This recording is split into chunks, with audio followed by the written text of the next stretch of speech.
Hello everyone, we are back with the Ace Attorney series. Last time I played the Ace Attorney series it was, well, the Phoenix Wright trilogy. But now we are starting the Apollo Justice Ace Attorney trilogy. And I don't know if I'll play each and every one of them back to back like I did the last one, but we'll see.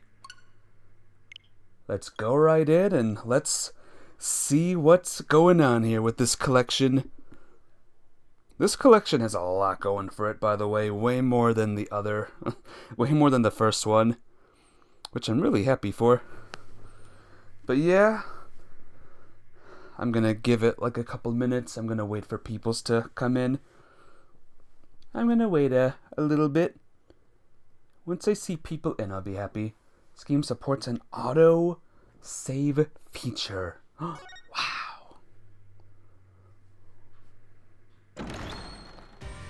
Oh my gosh. Amazing. Apollo Justice Ace Attorney. The big one. Welcome to the museum, everyone. This one has achievements, actually. Look at this. Awarded for all of their acolytes. Completing the game. Other random things. Lots of achievements in this game, believe it or not. There's even one involving the step ladders. Hey, Captain Chips. How you doing? Welcome to. Hope you're ready for the big one. How's the volume, by the way? Is volume good? Let us begin with Apollo Justice Ace Attorney. Let's do a new game. Volume sounds fine? Good. Let's get reading again. Turnabout Trump. Hey Hiyori, what's up? You're just in time.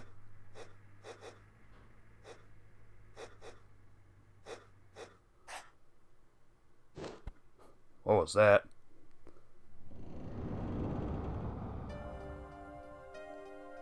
Oh.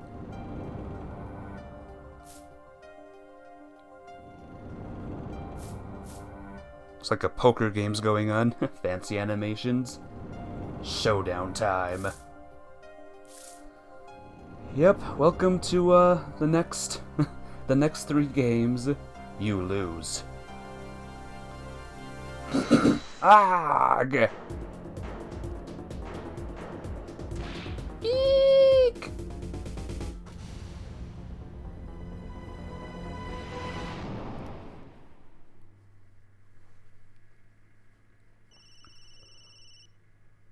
Well, someone's dead. I seem to be in a bit of trouble. Something like that. Dead. Someone hit him hard. Me? Please. The cops should be here any minute. I'm in your hands, should it come to it. Should it come to that, rather.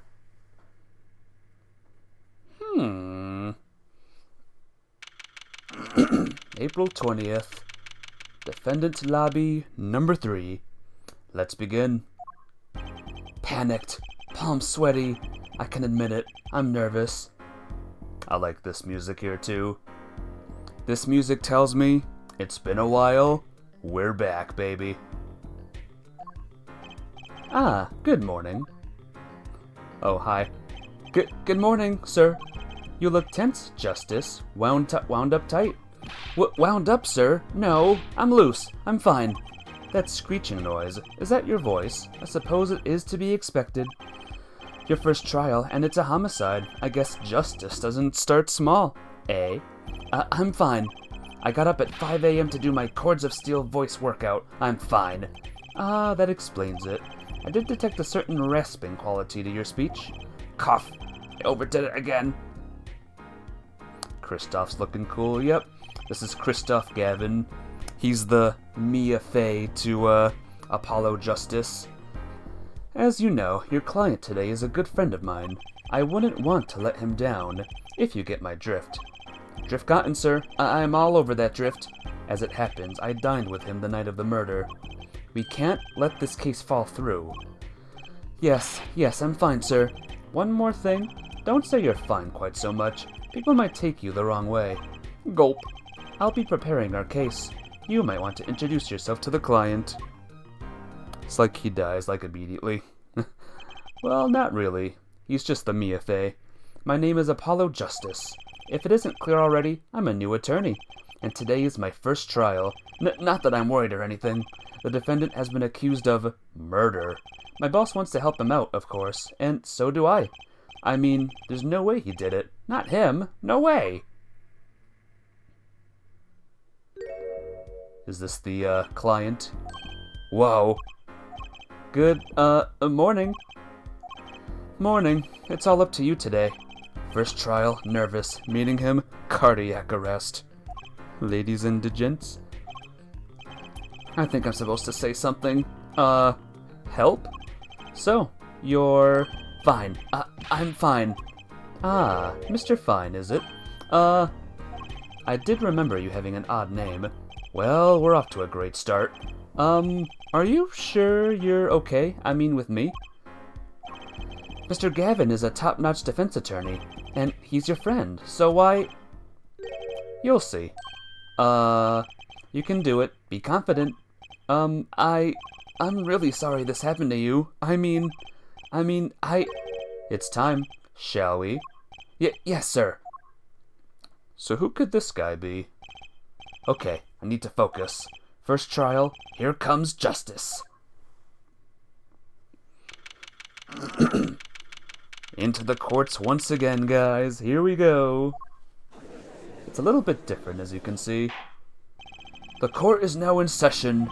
The prosecution is ready, Your Honor. The defense is, fine. I mean, ready, Your Honor. Hey, Mafia babe.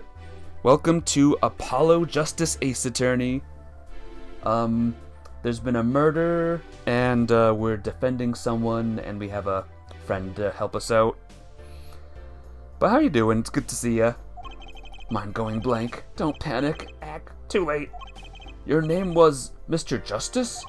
And this is your first trial?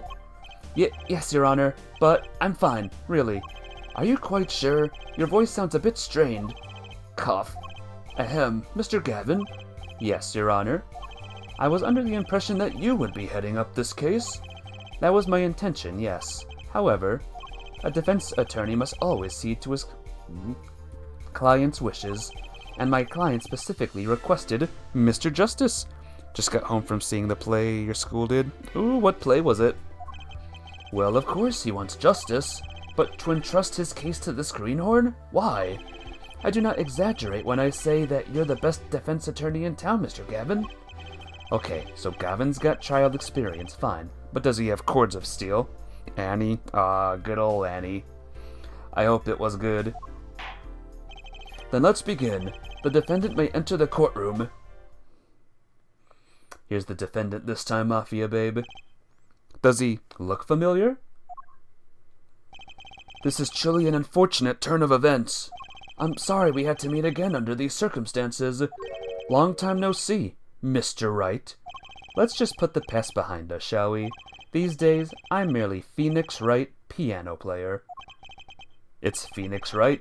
He's the first defendant, guys. Mr. Wright, how could this have happened? I won't speak of it further, then. If the prosecution would be so kind as to explain the charges, Mr. Payne? To think, I saw you enter this room a fresh attorney, and now I see you leave in chains. Ah, Winston Payne. Subtle as ever, I see. Ahem. The crime occurred at the Borscht Bowl Club, a Russian restaurant. The defendant, Phoenix Wright, took the victim, a customer, and he hit him, wham, on the head, smack, killed him cold. Payne changed his hair, yep, a little bit. And he has a new suit, too. A customer at the restaurant, you say? And the defendant, you say he was... The pianist for the club, it seems. Phoenix Wright? A pianist? This is the weapon that took the victim's life, a bottle of grape juice. Grape juice is apparently our defendant's drink of choice. The court accepts the deadly bottle as evidence. Yay! Something to note, Justice. All evidence is filed in the court record. Make a practice of checking it frequently. The court record. Right. I've heard of that. Use R to look at the evidence so far. I'm confident in your ability to handle this. Right, just use R. Sounds like it's time for some hands-on action. So, the victim was a customer at the restaurant. That's a lot of words, Hiyori. I'll assume that hopefully your schedule is good. Hiyori, I hope it's good. By the way, guys, I'll pose this question before every single case, or during a case. Who is the murderer of this case, the real murderer? Obviously, it's not Phoenix, right? The time of death was around 2 a.m., April 17th. Death caused by a single blow to the forehead. Here's the basement. There's the dead guy, I guess. There's the bottle. Ooh, look at this. We get a cool view. Kind of like a certain other case that we did, huh? Unless it's Kristoff with Wouldn't It Surprise You? Can hazard a guess that we haven't met him yet. We'll see. Whoops. Court record. Switch tabs. Here we go. Kristoff Gavin, boss at Gavin Law Offices, a first-rate defense attorney, and my trusted mentor. Phoenix Wright, formerly an ace attorney of some renown. Formerly? What? Shoddy Smith, the victim in this case, a traveler only recently back in the country. And Winston Payne. Who cares?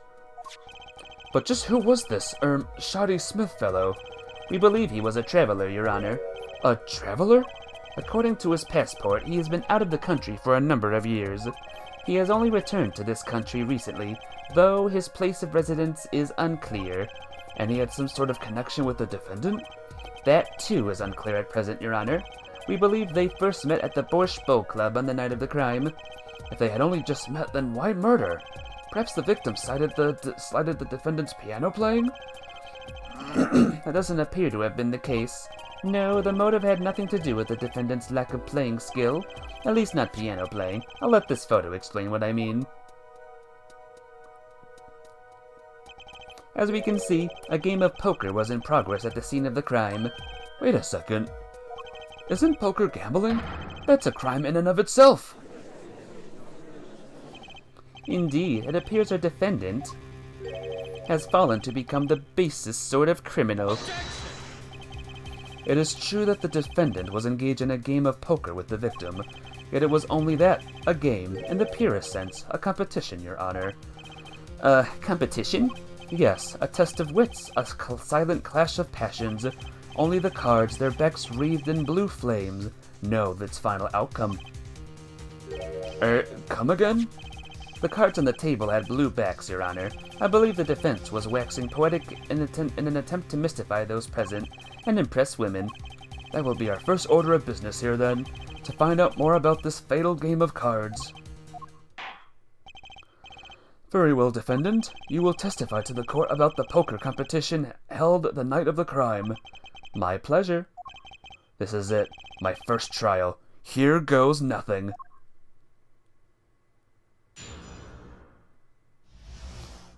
Hang on a minute. Gotta make sure phone chat is good and not broken. Hey, Angel Love. How you doing today? Welcome to the Ace Attorneys. It's good to see you again. The competition. I am a pianist by trade, yet I can hardly play at all. My real job is to take on interested customers over at the poker table. The room where we play and the competition in there are the club's main attractions. The rules are simple. We play a game of poker using 2 decks of cards. That's all it is, a game, and our customers are happy. That's our client, by the way, Angel Love. Phoenix Wright.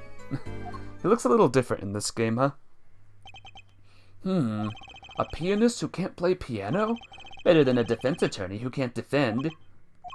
Very well. The defense may begin its cross-examination. Right, Your Honor. My first cross-examination. Don't blow it. Are you all right? You're sweating bullets. Bullets? Where? It's a figure of speech, Justice. Your voice sounds strained and raspy, too. My brain feels strained and raspy, sir. You've watched me perform cross-examinations many times, though you've never done one yourself, have you? Care for a refresher? What to do? Should I ask Mr. Gavin for a refresher course in cross-examination? Yeah, I think we know, right? No need for help here, sir. I think I've got this one covered. I think you'd better do more than think. You know it, or you do not. I'm fine. The cords of steel are ready for battle. My weapons, press and present. Find any inconsistencies and lies in the testimony, and reveal them to the court. That is cross-examination. Learn it, know it, do it. Inconsistencies? Lies? Phoenix Wright? As if. Phoenix Wright would never lie, and it's up to me to prove it. The defense may begin the cross-examination. And so it begins again, guys. I am a pianist by trade, yet I can hardly play at all. You can hardly play? Oh, I play sometimes, when customers demand it. So I play them one song, that's usually all they want. Was that supposed to be a boast just now? The title of pianist is a mask, a respectable face I wear for the world at large. Then why are you really at the Borscht Bowl Club? My real job is to take on interested customers over at the poker table. They pay you just to play poker? That would seem to be the case. I am a professional after all. Bah, do I detect pride in that statement? It's just hard for an honest, hard-working member of society like me to imagine. Yes, your imagination was always a bit limited, Winston. What? I played poker for 7 years in that little room. 7 years. It's been 7 years since the last game, by the way, guys, just to let you all know. So yeah, a lot happened. And I've never lost. Once. What? You see why the customers come now? The guy in the hat's sus. What, this guy? This is Phoenix Wright, though. This is Phoenix Wright. And how you doing, Foursquare? What's up? It's good to see ya. Welcome back to the Ace Attorneys. I hope you're well. Defeat the undefeated poker champion. It's quite a draw. That is, I'm quite a draw. Wait, you've never lost once? Not even one time? As I said, I'm a professional. He's played poker for 7 years and not lost once? Is that even possible? March Madness? March Madness indeed. The room where we play and the competition in there are the club's main attractions. The room in the crime scene photo is an attraction? It has quite a history. Actually, the Borscht Bowl Club used to be a gathering spot for black market types back in the day. But black market? All in the past. Things like the black market are only in the silver screen nowadays. Suffice it to say that there were a lot of deals being made under the table. Right there in that room. A smoky room, gambling hoods, you know? Just looking at this picture makes me feel bad. The bosses gather around the table, cutting deals, safe from the eyes of the law. Meanwhile, a goon keeps watch through the small window. I can practically picture it now. That window does look like it would be good for keeping a lookout, but little else. The room had a few other tricks to it, though it was common knowledge to our regulars. A giant basketball tournament? Oh, okay, I gotcha. Whatever team you're rooting for, I hope it wins. At any rate, they come to play poker in a room steeped in history. Despite the dark past, it was all just good, clean fun. The rules are simple. We play a game of poker using 2 decks of cards. 2 decks of cards? A simple measure to prevent cheating. If you alternate 2 decks, no one can slip in cards. There's something else I noticed. In addition to the cards on the table, there are some lying scattered on the floor. Precisely. Cards on the table, cards upon the floor, each one forming a complete deck. A crime scene painted in blue by a sad sweep of cards. It's poetic, really. Incidentally, we use 2 types of cards in the club. One deck of cards was red, the other blue. As I recall, in poker you make 5 card hands. I can see how it would be easy to cheat. Heh. Yes, a game of hands.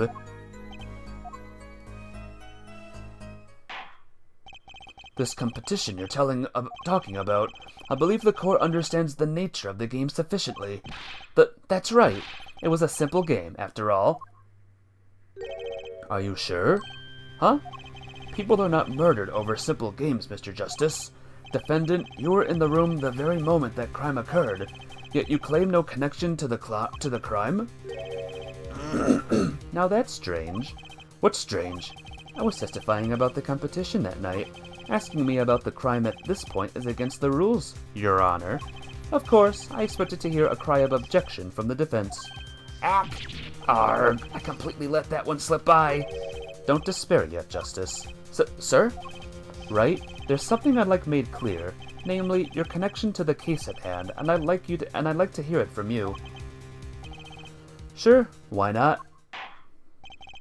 Very well, the defendant will amend his testimony. Just one little press, and I've got myself a whole new testimony. I plead silence regarding the murder, but I will say I never touched the murder weapon. Just in case, let's save it. Oh, look at all of the save games that we can have. Wow.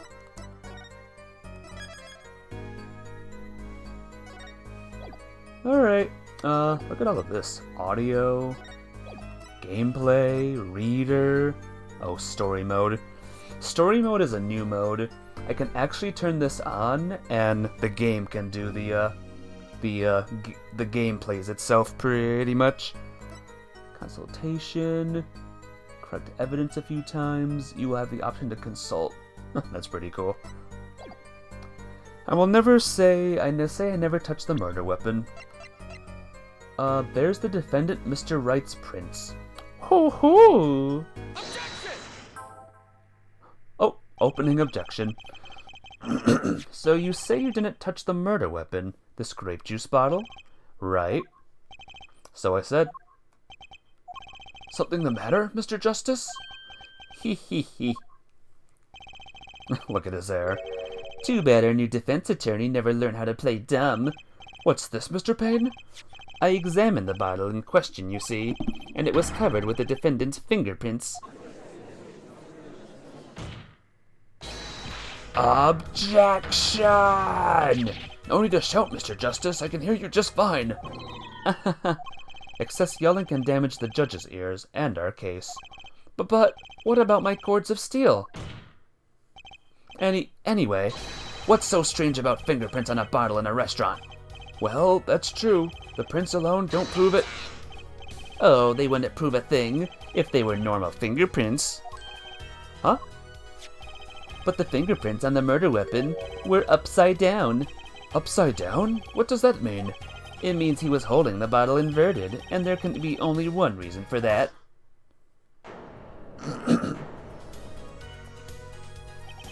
Yes. To brain someone with the bottle.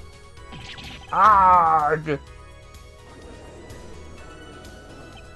Mr. Gavin, I think things just took a turn for the worse. Oh? I see no problem, Justice. Huh? The only thing that matters is the truth. There's a good reason for everything, you'll see. Defendant, can you explain your fingerprints on this bottle to the court? I stand by my plea of silence regarding the murder. For now. Not very cooperative, are you? This could hurt your case. I'm sure he's uncooperative because he's hiding something. There must be some reason. Your Honor, you seem to have forgotten something. And what might that be, Mr. Gavin? On the night of the crime, who was it who reported the murder to the police? Reported? Well, that was the defendant, Mr. Wright, but still, that... Really? Yes, well, according to the case file, the murder was reported from near the scene by a cell from the defendant's cell phone. Near the scene? Let's take a look at the diagram of the murder case scene, shall we? The victim was murdered in a small room in a basement 2 floors down from ground level. Of course, cell phones can't get reception so far down. The defendant used the stairs in this hallway to go above ground. The call came from the 1st floor of the restaurant. I see. And this is the phone that made the call? Wright's cell phone. I wonder if it still has the tune on it. The defendant could have just fled the scene of the crime if he so chose, yet he fulfilled his duty as a citizen and reported it to the authorities. And you claim he is being uncooperative? Irk! I say, Mr. Gavin, I'd better not waste this. I think the prosecution has toyed with our client enough for the time being. Toyd, I assure you no one is more serious about... What was it you said? The defendant was in the room the very moment that the crime occurred? How can you possibly know this? That's a good question. How indeed? The answer is simple, Your Honor. The prosecution has a decisive witness. Hee hee hee. You're as good as they say you are. So someone else was in the room the night of the crime. That must mean they witnessed the crime. Everything up until now has been a warm-up, Justice. Are you ready? Very well. The prosecution may call its first witness to the stand. First witness. The witness will state her name and profession. Hold on just a moment. Where's the witness? I surmise that she has been frightened by the defense's demonic-looking horns, so I use a little hair gel. Relax, people. Have no fear. If any horns point in your direction, this court will cut them off. You are sure? I swear it on my gavel. Please come out. Isn't violence against hair a crime, Your Honor? Well, if you are sure, it is okay. So who could this be? Now, the prosecution... Wait a minute. Would the prosecution care to explain the witness's, paraphernalia? Yes. She is a professional, Your Honor. Those are merely the tools of her trade. And that would be... My name is Olga Orley. I am employed as waitress in the Borscht Bowl Club. Then why the camera? Of course, it is my pride to serve borscht that is naming restaurant, but I also perform, how is it said, other service. I take it one of those other services is taking the customer's pictures? Like for example, this one. Ooh.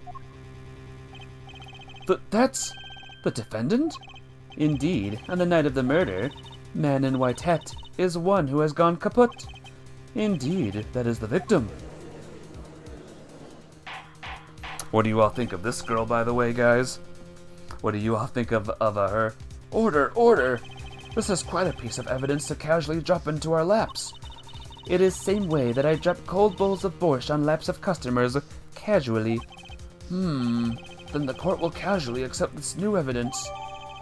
Olga's photo added to the court record. Now, witness, where were you at the time of the murder? I was in room, the hideout, we call it. Excuse me? The hideout? It is room where famous gangster Bad Guy was arrested. Bad Guy. She's cute, you say? Well, she's our witness. We'll see if she's the one. Is the room where murder took place. What? Your look of utter surprise. It is lovely. I will post my courtroom door later for you. Photos will be numbered, and you will write which ones you want copy of. So there were 3 people in the room at the time of the crime. The victim, Shoddy Smith, Mr. Wright, and... Olga O'Reilly, our witness. And if Mr. Wright isn't the killer, that means... She's adorable. She's cute, she's adorable. Very well, witness. You will testify to the court about that night's events.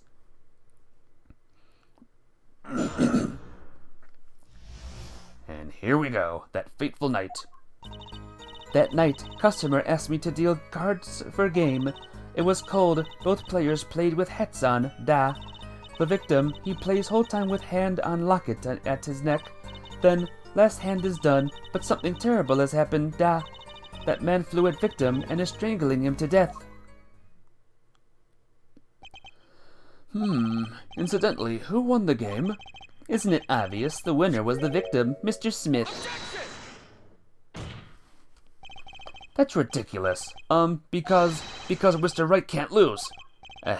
Justice. Maybe you can come up with a more legitimate objection. But he hadn't lost in 7 years. Take it from me, kid. It happens. I didn't lose a case my first 7 years as prosecutor either. Incidentally, I have some evidence here. These are the poker chips that lay the very moment of the crime. The hand and chips this side belong to the defendant, Mr. Wright.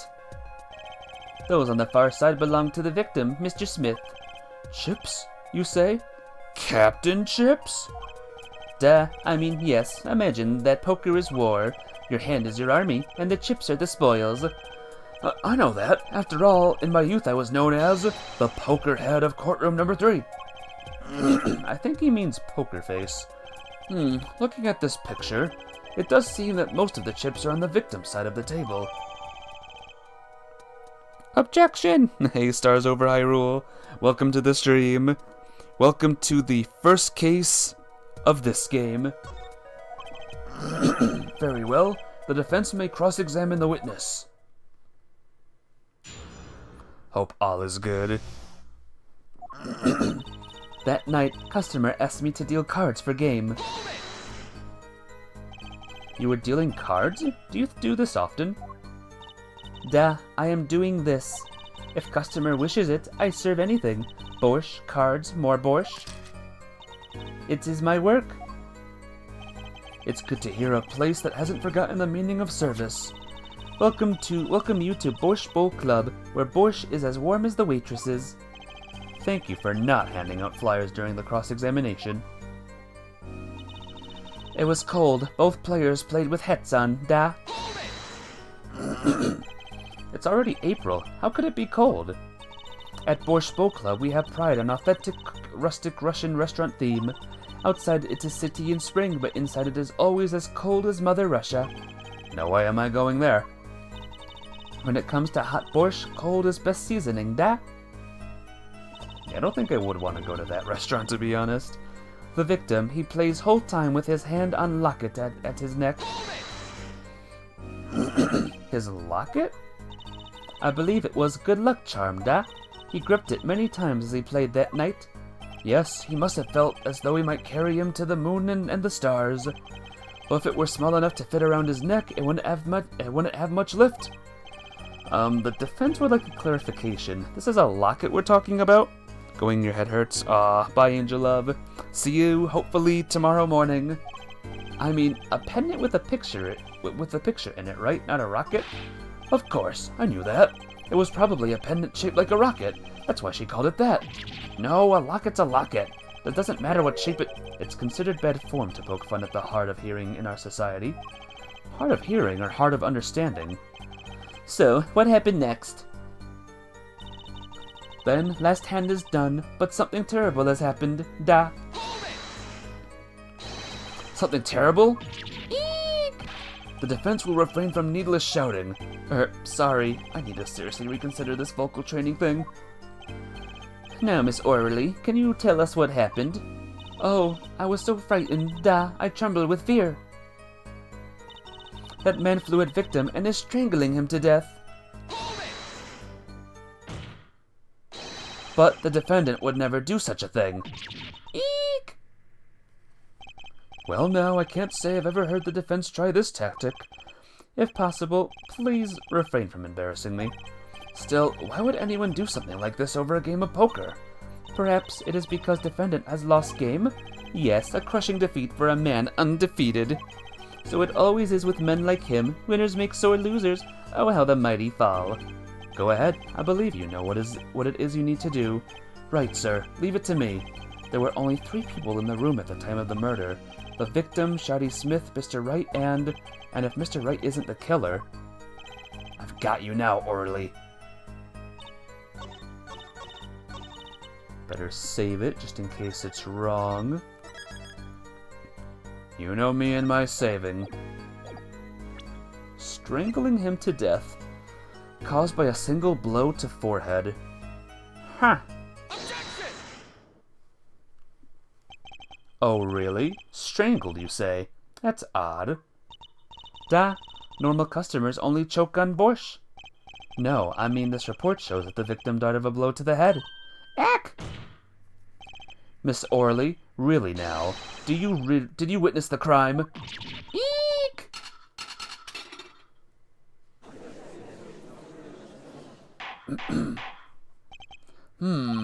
Looking at the picture, it doesn't seem like he was hit.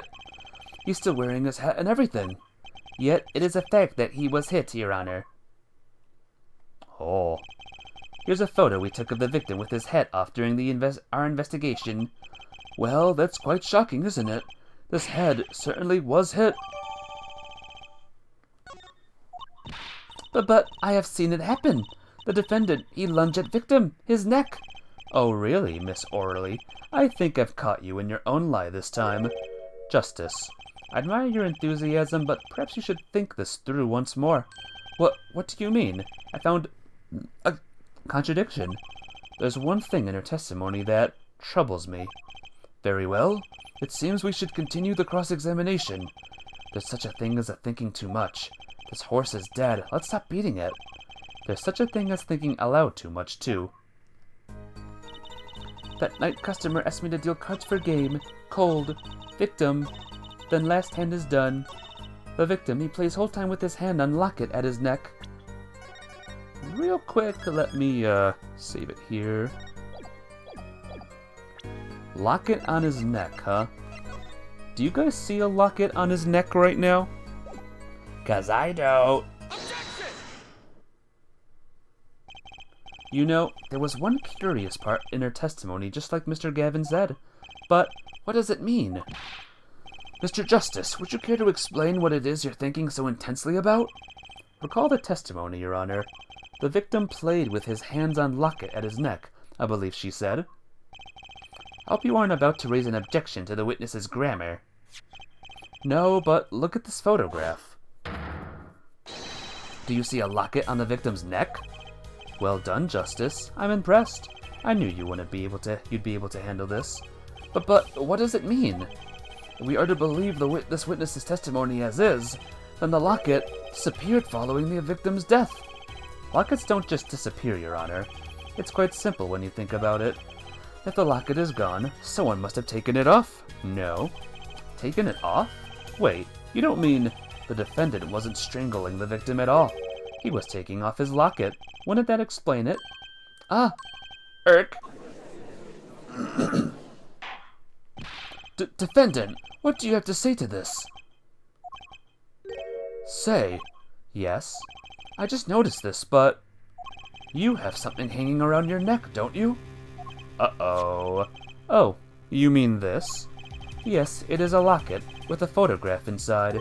A photo of my daughter. Come again? Mr. Wright, you have a daughter? We confirmed it at the time of the arrest. The picture in the locket is indeed Mr. Wright's daughter. So Mr. Wright has a locket too? Why don't I buy that this is just a coincidence? Phoenix got hitched. Phoenix got hitched! Well now, if the results of this poker game led to the murder, perhaps we should hear a bit more about the outcome of the game. Further testimony won't really be necessary. It's clear the defendant lost. Badly. Miss Orley, you will testify to the court about the game played between the victim and the defendant. Woo! You made a streak. 5 stream streak, stars over Hyrule. Awesome! Yeah, apparently Phoenix Wright has a daughter. Weird, huh? Wonder if we'll get to meet her at all. What if it's Miss Olga Orley? The game began with 3,500 points in chips for each man. House chips come in 2 sizes, small and large. The one who was winning, it was the victim. For last hand, defendant play with all chips on table and lose. The moment loss was decided, defendant grabs bottle from table and... Looking at this picture, let's see. She is 21. And he's 33. I'm the same age as Phoenix Wright again. Ah, I hate my life. It does seem to be a one-sided game. As the court knows, poker was the defendant's life. Failure must have been a bitter pill to swallow. Ah, how many times have I heard these words? I done it in a fit of anger, Your Honor, and now I regret what I done. A common tale, but true. Methinks the judge watches too many old court movies. Mr. Wright said he hasn't lost in 7 years, so this testimony must be wrong. I know, I'm old. Hate it. The game began with 350 points in chips for each man.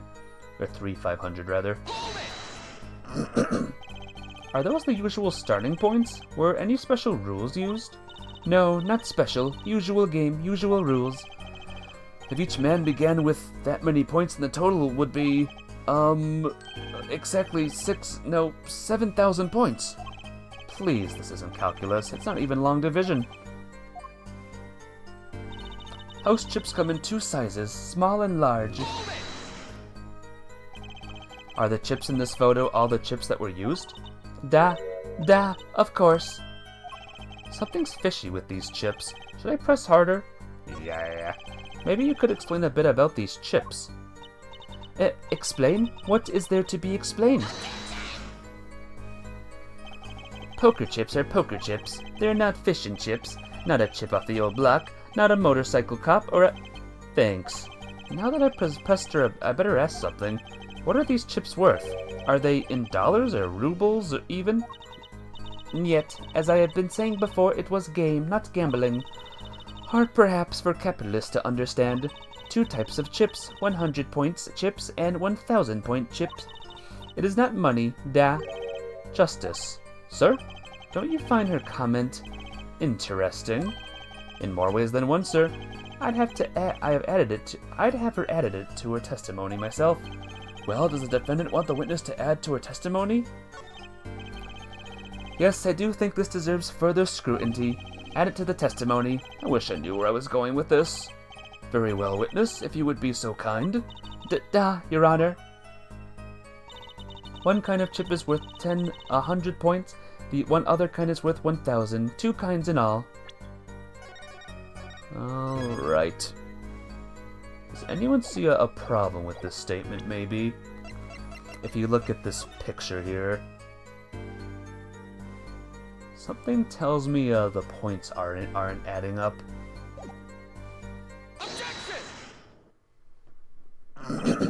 You're sure it was the victim who won? Absolutely sure. It seems a new attorney is a bit confused. A glance at the picture is enough to tell you who won, if you're not in kindergarten. Just for safety's sake, could you explain the problem to the court? Of course, Your Honor. In this photo, I see small chips and I see large chips. But no Captain chips, am I right? Tell me, which were worth 1,000 points? Why, the big ones, of course. Duh. Oh, I thought so too. But then the totals don't add up. The totals? Let's review what the witness told us. Each man started with 3,500 points in chips, and the combined total value of the chips was 7,000 points. Yes, if my calculations are correct. Let's see. 3 plus 1 carry the 5. They are, Your Honor. Now, look at this photo that allegedly shows all the chips. Captain Chips is not there. He is in chat, but not in the game, sadly. If the big chips are worth 1,000 points and the small chips are worth 100, and you add them up, how much is it? Do it yourself. You aren't in kindergarten, are you? 10,600 points. The chips don't add up. This clearly contradicts the witness's testimony. But why? How can this be? Exactly, Justice. Now that you know the what, you must determine the why. Right. There's only one possible way to explain this contradiction. Starting points were wrong, chip count was wrong, both were right. Let me stretch real quick. It's one of these two, I think. I forgot exactly what it is. The odd thing here is the number of chips, right, Mr. Gavin? Why are you asking me? Just in case. Justice, it's your case I'm concerned about. If you're wondering about the chips, just look at the photograph. It's all there. Even our judge with his failing eyesight could count them. It's not the only thing failing the judge. Let me ask you again. Right, there's only one possible way to explain this contradiction. Both were right. Each man began with the game with that many points. If all the chips are indeed shown in the photograph, then there can only be one answer. Well, what is it? The value of the chips was the other way around. What? Want to know what I think? The small chips were worth 1,000 points, not the big ones. Madness. Utter madness. Show me the photograph of the chips again. There are 6 small chips and 10 large chips. Why, that does make 7,000 points when you add them up. Ho ho. Excellent work, Justice. It's almost as though you figured it out by yourself.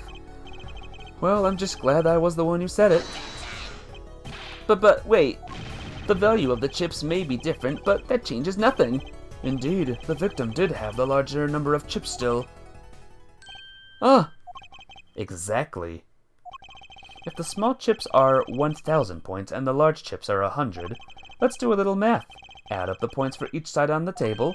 The victim, Mr. Smith, had 2,900 points and the other one had 4,100 points. Well now, it seems that Mr. Wright was winning that night after all. That's impossible. My client had even less reason to kill the victim. After all, he was winning. Yarg! Now, Mr. Orley, you must have known the true value of the chips, since you were there at the scene of the crime. Weren't you? Eek!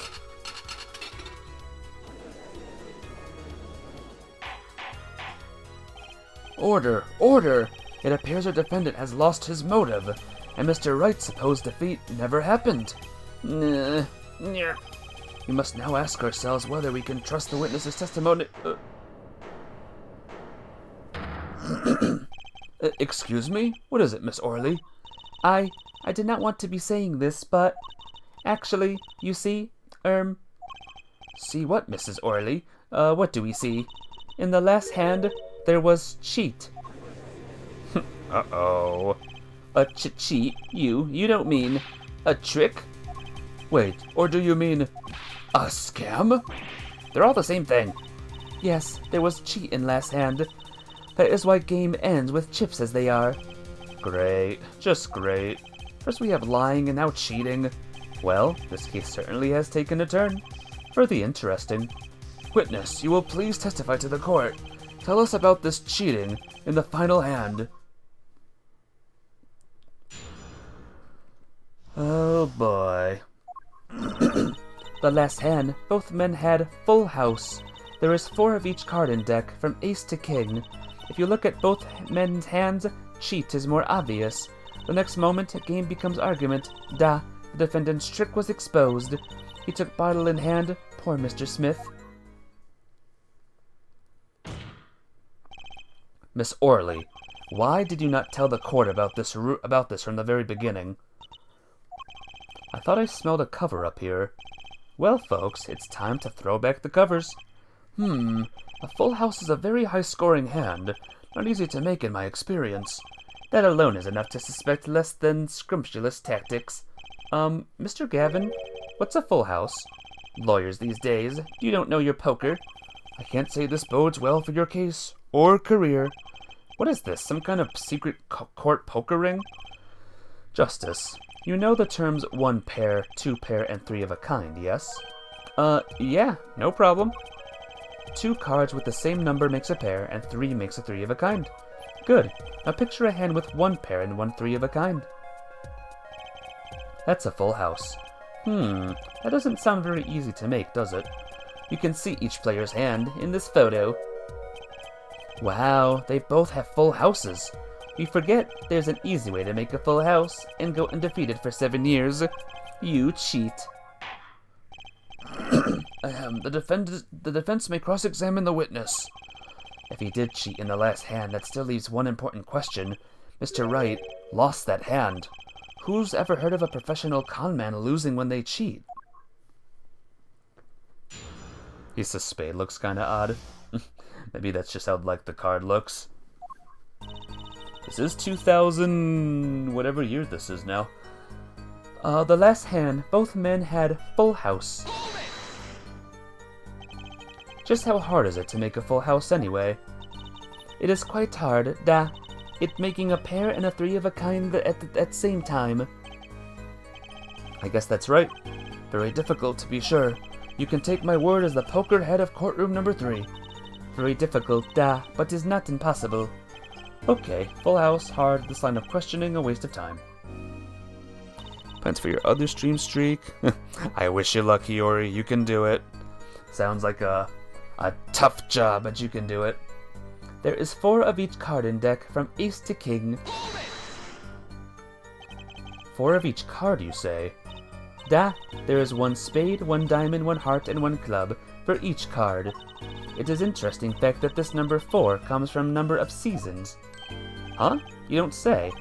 Ah, and did you know that the cards are numbered 1 through 13? Add all the cards in a deck and you get 364 a year. Huh? You don't say. Isn't that 1 day short? That's why each deck has 2 jokers. They say that second joker stands for the leap year. Thus you have a perfect representation of the year, all in a deck of cards. Huh? You don't say. We're going to be in this courtroom for a year if this keeps going like this. Did not know that. Did you guys know that? If you look at both men's hands, cheat is more obvious.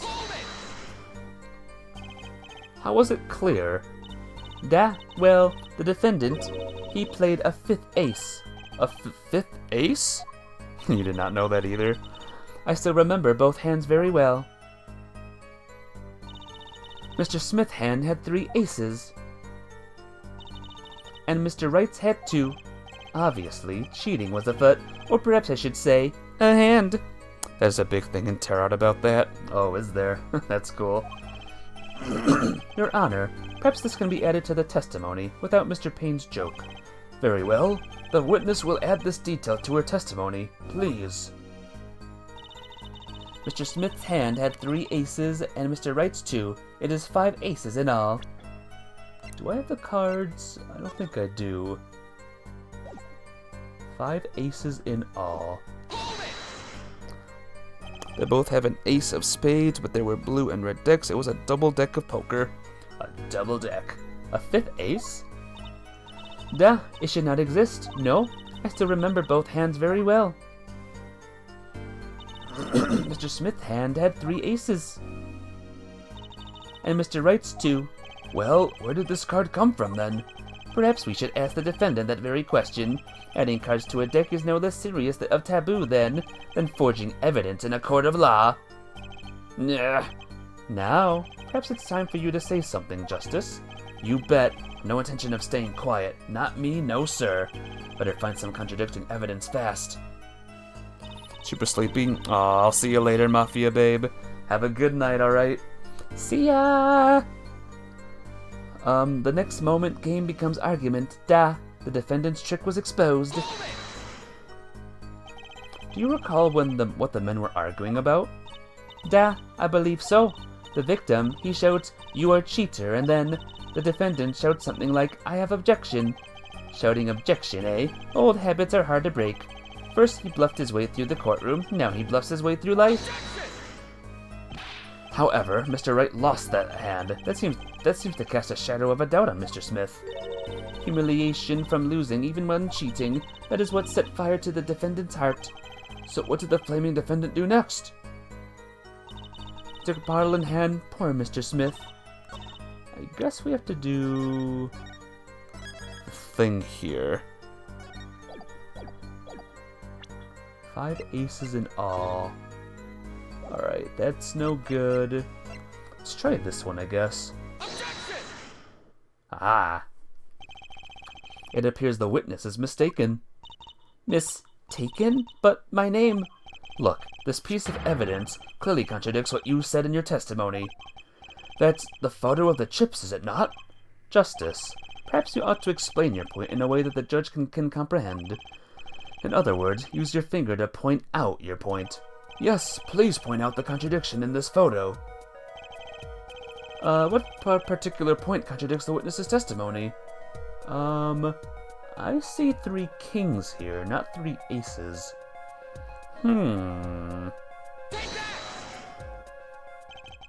Miss Orley, in your testimony, you made the following claim. Mr. Smith's hand had 3 aces. But as you can clearly see, the victim's hand only held 2 aces. Eek! Well, maybe the witness was simply confused. Perhaps it was the defendant's hand that held the 3rd ace in question. Take another look at the evidence. As you can see, the defendant also had 2 aces in his hand. Where's this 5th ace? I see cheating alright, and it's going on right here in this courtroom. 2 aces in each player's hand does make 4 aces total. Hardly proof of cheating. Wait, please. It is true. I have seen it. The 5th ace. There was cheating, I swear to you. That's odd. She must be lying, yet she's the most sincere I've seen her all day. You're right to trust your instincts. Mr. Gavin? Who knows what lies in store for us in the trial ahead? Your Honor, if I may, I have a suggestion. What might that be, Mr. Gavin? If you don't mind, perhaps we might examine the actual cards. The cards? Mr. Payne? Yes. The players' hands that night were set aside as evidence, were they not? The defense would like to request that the cards be shown to the court. Very well, the prosecution will submit this evidence. Which will you examine? The victim's cards or the defendant's cards? If these cards don't prove cheating was going on, nothing will. Now, which of these hands is more suspicious? I'm gonna view the victim's. It was the victim's hand that changed over the course of the witness's testimony. The defense requests time to examine Mr. Smith's cards. Very well, Mr. Payne, if you would. Very well. Cool. Well, time's a-wasting. Get to it, Justice. Yes, sir. When examining evidence, be sure to view it from all sides and angles. Try using to turn it every which way and to zoom in and out. That should give you a better perspective on the case. Okay, let's do this. Ah-ha-ha. Well, well, well. What? Your Honor, look at this. One of the victim's cards, the back is a different color. That's impossible. But I put that card in right hand. Ack! What was that, Miss Orley? No, niet. I merely said, I have... Eek! Your Honor. Mr. Gavin, yes? Tell me, what is the easiest way to cheat at poker? To cheat? I'll tell you. One merely needs a friend, a comrade, shall we say. The dealer. Wait, so you mean... this witness, Miss Orley? She's the cheater. A professional, I'd wager. Yarg! Order! Focus, Justice. Time to take advantage of her. Of her mistake. Your Honor, please recall the testimony we just heard. That's impossible, but I put that card in right hand. Ergo, Miss Olga Orley conspired to cheat, not with my client, but with the victim, Mr. Shoddy Smith. Nice recovery. Yep. Org! Not only did she cheat, she cheated poorly. Therefore, it's not hard to imagine an altercation between her and the victim. What? Wait, you don't mean the defense isn't accusing the witness, Miss Olga Orley, are you? Time for justice. There were 3 people in the room at the time of the incident, and if Mr. Wright isn't guilty, that means I am. The defendant accuses the witness, Miss Olga Orley, of murder. Eek!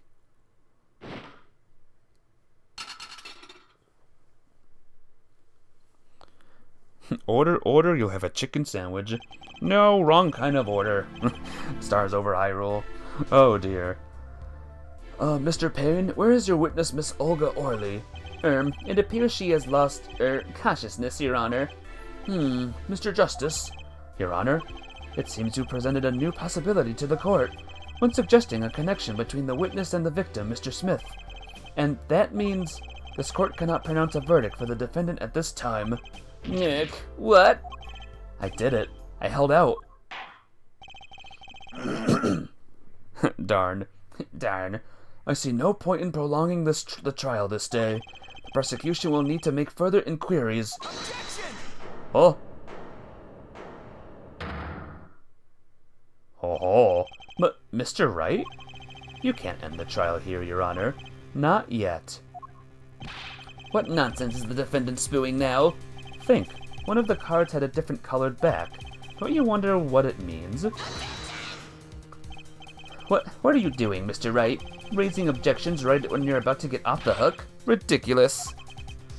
Mr. Payne, you of all people should know, Mr. Wright has a talent for the ridiculous. perhaps we should get to the bottom of things. Let's clear up the facts about the game that fateful night. As was said before, we alternated between 2 decks of cards that night. That was said before. The 2 decks at the club had different colored backs, blue and red, 1 color per deck. Why use different colored backs? If we use the same color, the 2 decks might get mixed. You use different colors and they still got mixed up. We used the red deck for the last game. I see, but that's odd. For some reason, I have this impression that you were using the blue cards. Yeah, me too. I'm sure someone said something about blue cards. Whatever. In the end, 1 card of the wrong color got into the mix, which means there was cheating. Yes, a card slipped into the deck would seem to indicate cheating. Yet, this card raises 2 serious questions. Apollo? Yes? Let's consider the first question, shall we? Think, in the last game, when was the card swapped? When? There are 3 broad possibilities here. It could have been swapped before the murder, during the murder, or after the murder. Well, yeah, thanks for the news bulletin, Mr. Wright. Of course it was swapped. Oh? It might be as simple as you think, Mr. Payne, or it might not be. Nah. Like to hear what Apollo thinks first. When do you think the cards were swapped? When was the card swapped into the deck? How about... after, maybe? Perhaps it happened after the murder? What's that? Ridiculous. What's the point of cheating after the hands have been shown? That's silly. Yes, but tell me, how do you swap cards during the game? I'll take silly over impossible. Take it from me, son. There's a lot of silly in this world, but very little impossible. Oh? Even when the backs of the cards are different color? If you pull that during the game, you'd be caught in no time. Ah, quite true. That would mean that the blue card in question was swapped after the hands were shown, after the murder. Okay, this is going past silly and straight onto crazy. I ask again, what is the point of cheating after the game's over? Who would do that? Who indeed? That's one of the mysteries before us. But there's another? Yes, a simple yet decisive question must be asked. Who swapped the red card for a blue card? What? Who? The game and murder is done. The victim is dead. Only 2 remain in the room, alive that is. The defendant, Phoenix Wright, and our witness, Olga Orley. Okay, so who was it that swapped the red card for the blue?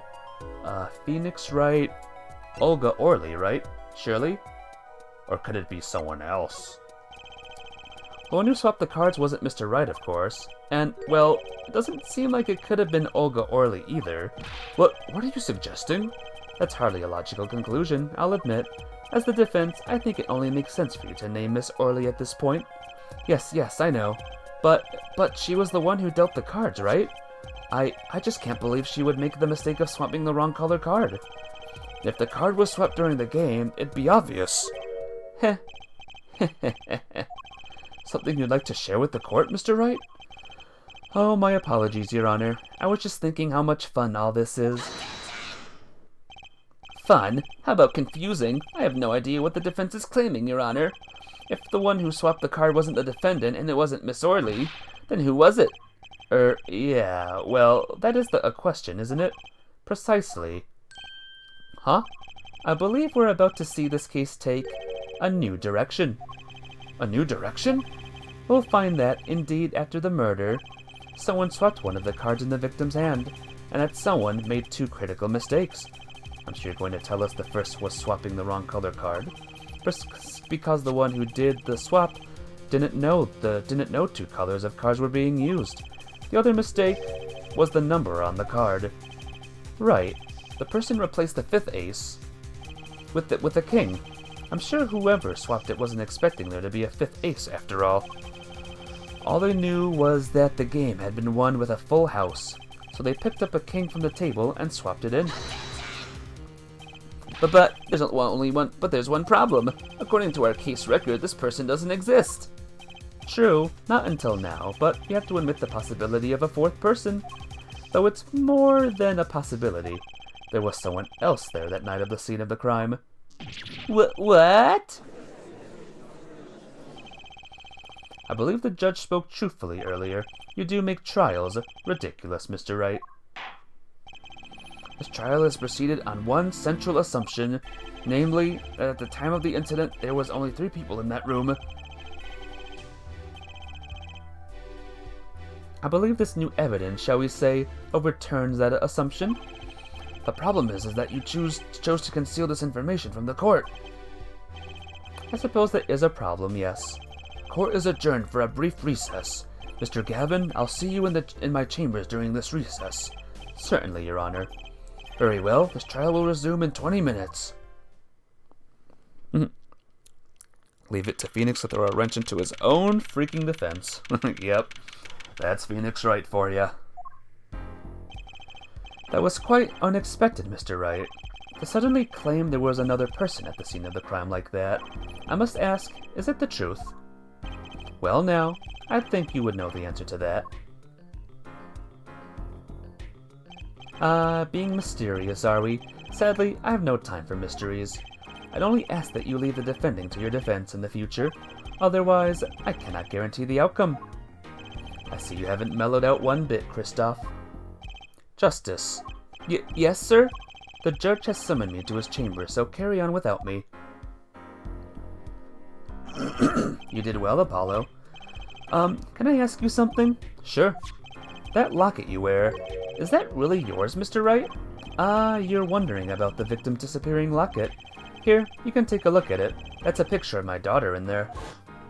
Let's see. There she is. I'm just surprised to hear you had a daughter. Most people are. Perhaps you'll meet her one of these days. One more question.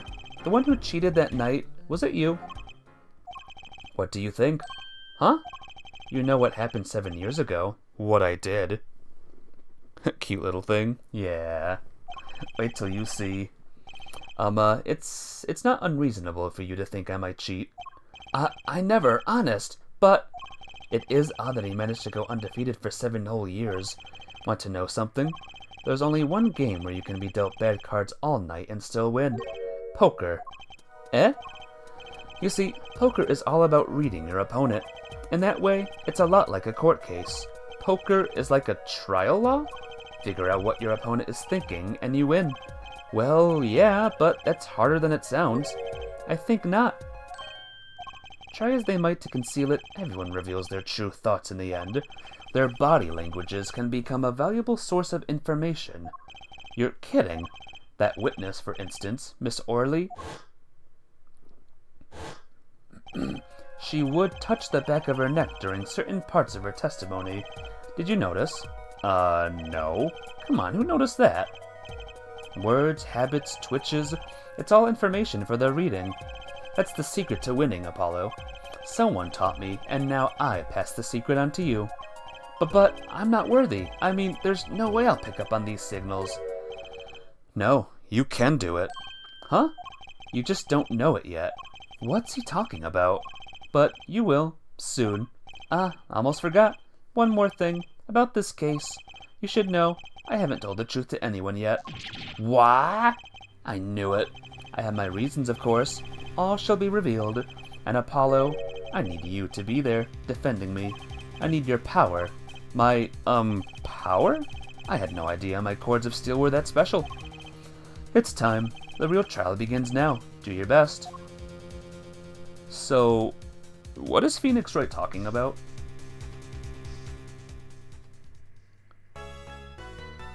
Alright.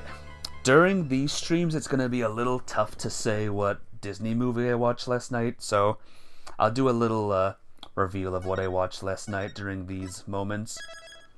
Last night's movie was really weird, by the way. It was really, really strange. It was a really, really silly movie. You could even say it was a really, really goofy movie. Yeah, I watched the Goofy movie. Does anyone know what Phoenix Wright is thinking? No, I never do. Especially in this game. But yeah, that is a weird movie. Let me tell you. Apparently Goofy has a son. Pete is in the movie, and he has a son too. And this just raises so many questions. Like, what is this world that they're in? Why do we never see Goofy's son in any other form of media? Same for Pete's son. Continue to the next chapter? Yes. Does that mean Goofy had a wife? And Pete had a wife? And they had a kid? I'm just so confused with this movie. There was a TV series based on Max and Goofy. There was too. I did not know that, my gosh. I knew there was a sequel, but my collection sadly does not have it. Anyway, that's what I watched. It was weird, and I liked it. It was actually good. Where were we? Oh yeah, we were playing this. Goofy was married, and Pete's wife had a presence in the series. Oh, really? Oh, I gotta see it. I gotta see who she is. Peg is a freaking hellion. Peg is her name. Nice. Court will now reconvene. Has our witness, Miss Olga Orley, recovered? Yes, Your Honor. Well, she's regained consciousness. Perhaps we can hear her version of the events again. That's the thing. You see, she's quite fatigued.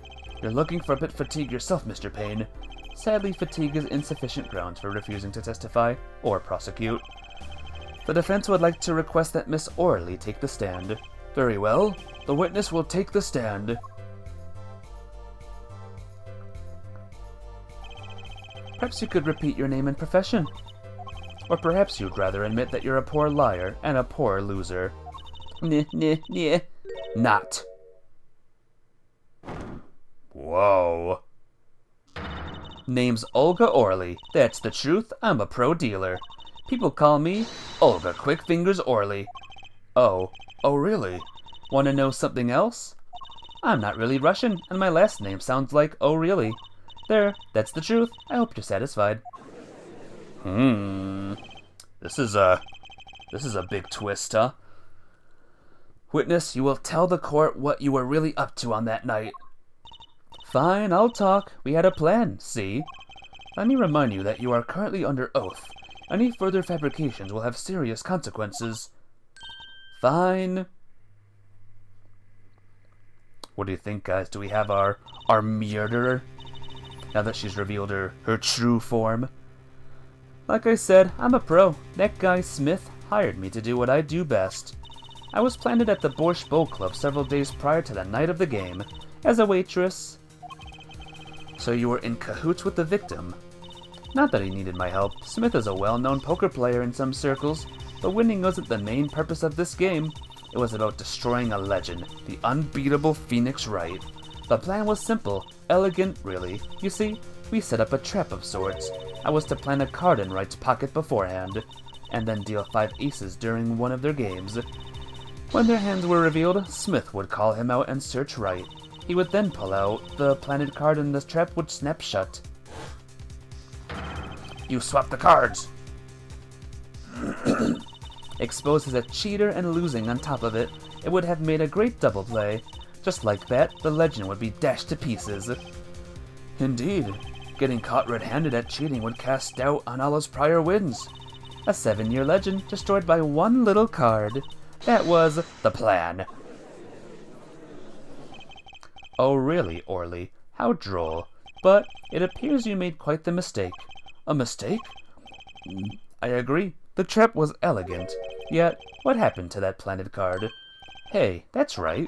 He's lucky. I'll give him that. You'd have to slip free from a trap laid by Olga Quickfingers Orley. Oh, really? The witness would be much cuter if she dispensed with the evil mastermind shtick. Cute? Who wants to be cute? I'm not cute. I'm bad. You hear me? Bad.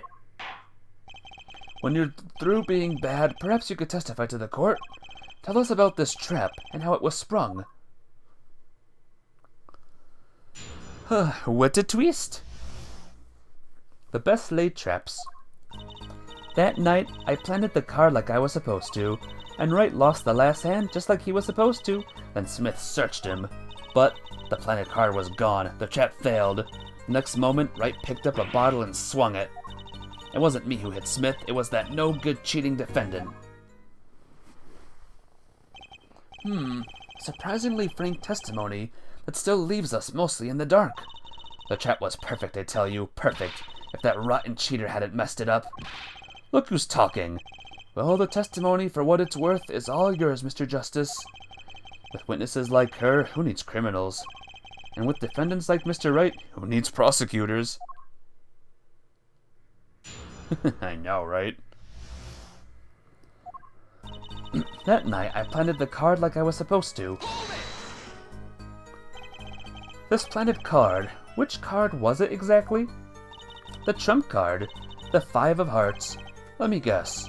Mr. Wright was to have switched the 5 of the ace to make a full house. At least that's what you were going to accuse him of doing, thereby ruining his legend. I slid it into Wright's pocket. When was this? Why, before this match, of course, while he was eating. At the Borscht Boat Club, we served borscht and suckers. Remind me never to go there. Of course, the card was to make its grand debut during the game. Like a good borscht, a good plot must be cooked up early and allowed to thicken. And Wright lost the last hand, just like he was supposed to. Then Smith searched him. So everything went according to plan. Exactly. The 5th ace came up, so it's obvious the switch went off without a hitch. Once the extra card was found in his pocket, Wright would be forever known as a cheat and a fraud. There are worse things to be known as, I suppose. Tell us what happened with the search. But the planted card was gone. The trap failed. The card disappeared? Yeah, my trump card, the 5 of hearts. Gone, without a trace. Poof, zippo. We searched every nook and cranny, even inside his cute little hat. But the card was nowhere to be found, is this correct? Never in my long, storied career, never has Quick Fingers Orley been so readily duped. Oh really? So what did happen to that 5 of hearts? Don't look at me. Why don't you ask that cheating, lying, two-faced defendant? So the 5 of hearts is still missing in action. The next moment, Wright picked up a bottle and swung it. Wait, isn't that a little odd? What's odd? You searched Mr. Wright, thoroughly and found nothing? Which means he didn't cheat, which means he had no reason to strike the victim. Well... Whoa. What was that just now? I sensed something. Something wrong, Mr. Justice? No, nothing, Your Honor. What to do? Should I press her a little harder?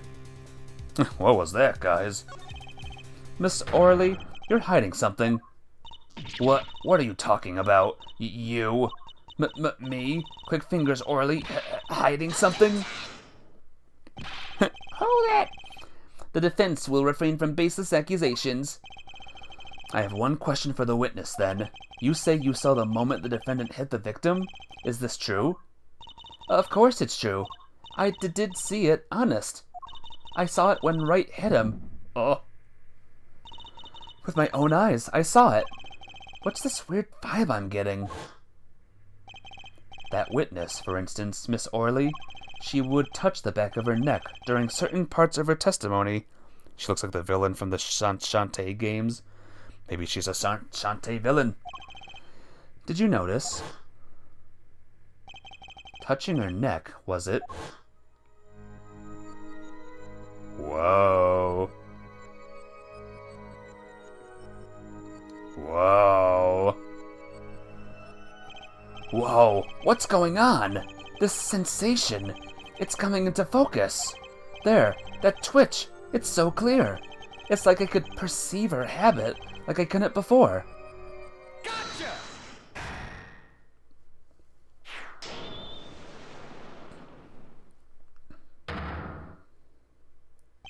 Miss Orley, perhaps you are unaware of this yourself. Unaware of what? Whenever you get to a certain part of your testimony, you touch the back of your neck with your left hand. My neck? So what?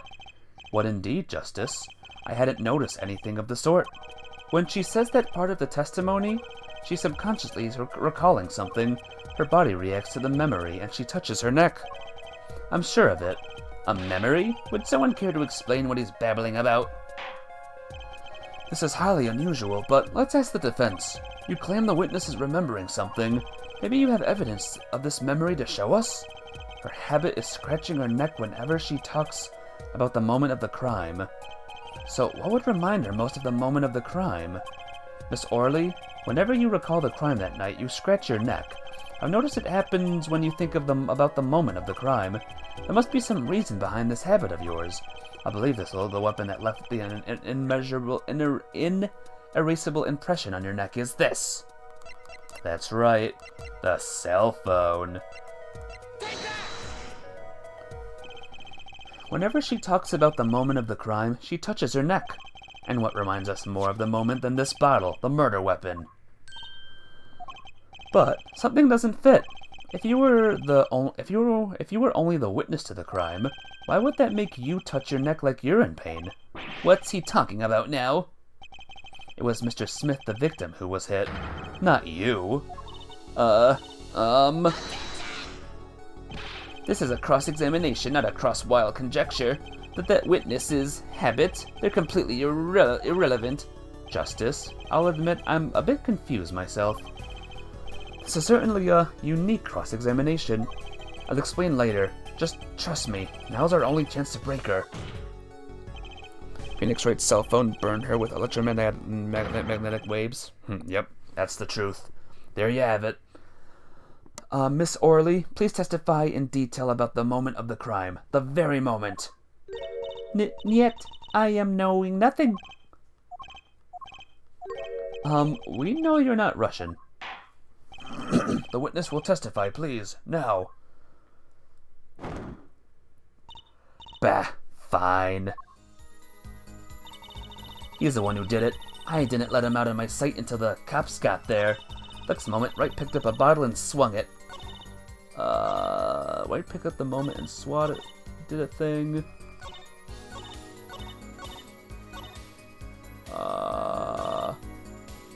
Try this one. I kind of don't remember this part, but we'll just do it. You're hiding something, and that habit of yours proves it. Huh, ludicrous. I'm not hiding anything. You touch your neck again. Ack! It's no use trying to hide it. I can see right through you. Wright picked up the bottle and swung it. What was it now? Objection! Nope. Oh no. I forgot, guys. Load. This is why we save. Just in case Ultima forgets the right answer. Which he will do a lot. I remember these games very less than the three other games I played. He's the one who did it. I didn't let him out of my sight until the cops got there. Used by the defendant to notify the police from the restaurant's first floor. Oh yeah. Objection! Right. So much madness. So much madness, Foursquare. Oh, Kentucky loss. Rip Kentucky. You will be missed. Foursquare, there's kind of a sword on screen, by the way. Apollo's hair. It's kind of blade-like. Does that count? Miss Orley, we have a record here that clearly contradicts what you said. It states that the police were alerted by a report from the defendant.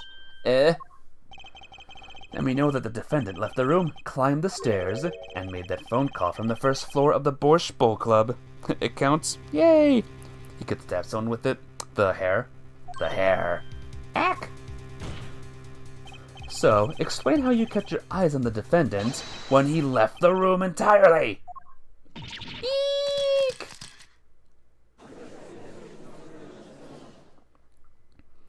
We got her. The men who picked up the bottle and swung it that night wasn't the defendant.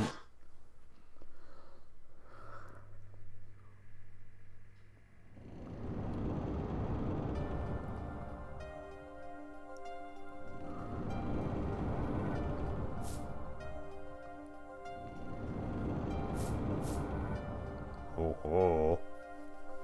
Showdown time. You dirty cheat! Check his pockets, now! It's gone! The card's gone! You lose. Arg! Just then, Smith grabbed the bottle from next to Wright, and he hit me. You, some master of cheating you turned out to be. Eek! That's kind of a problem, though. When I came to, the victim was already dead. Is that it? That's why I couldn't reveal who I really was. If it came out that I was in league with Smith, I'd be a suspect for sure. Well, where does this leave us? Madness. This is madness. I'm dreaming. It must have been me who was hit with the bottle, and I'm imagining all of this. It appears our prosecution is at its wits' end, and frankly, I can't blame 'em. Mr. Gavin, what do you think about this turn of events? Mr. Gavin, sir? I believe that, as the defense in this case, we are compelled to call Miss Orley a big fat liar. What? 3 were in that room the night of the murder, the defendant, victim, and her. And she has a motive. A motive? Her plot foiled, the witness got into an argument with her client, Mr. Smith, and the denouncement of that argument was murder. What? I didn't. I'm no killer. It's a trap. Someone's trying to frame me.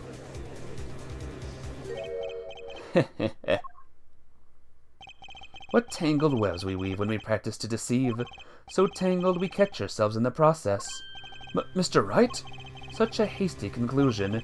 It's not like you, Christoph Gavin. What are you saying?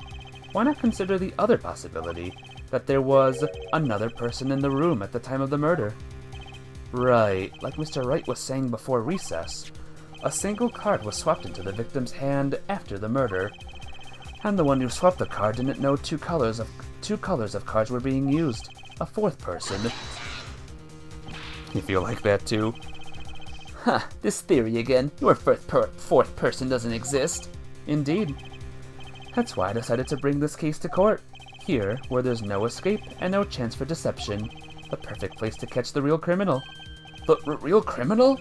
And, we're in luck. A clue to the real criminal's identity was kindly provided for us. And right at the beginning of the trial, no less. What? Apollo, perhaps you know what I'm talking about. Sorry. Remember what I said. The 4th person who swapped the cards made one critical error. He or she wasn't considering the color on the backs of the cards. Right. But how could such an obvious mistake occur? The cards used for the last game were red. Yet, there is one person here in our court who thought those cards were blue. Yeah, I had the impression too, but why? Well, Apollo, think you can figure out who it was? It's not me, I swear. Who is this 4th person? Why do I always get put on the spot like this? Let's hear what the defense has to say. Who was it? Who thought the cards used in the final game were blue? Who do you think, guys? I'll pose this question to everyone in chat. Who is the real murderer in this case? I'll take a drink while everyone thinks about it. But pick soon, because we gotta keep the stream going.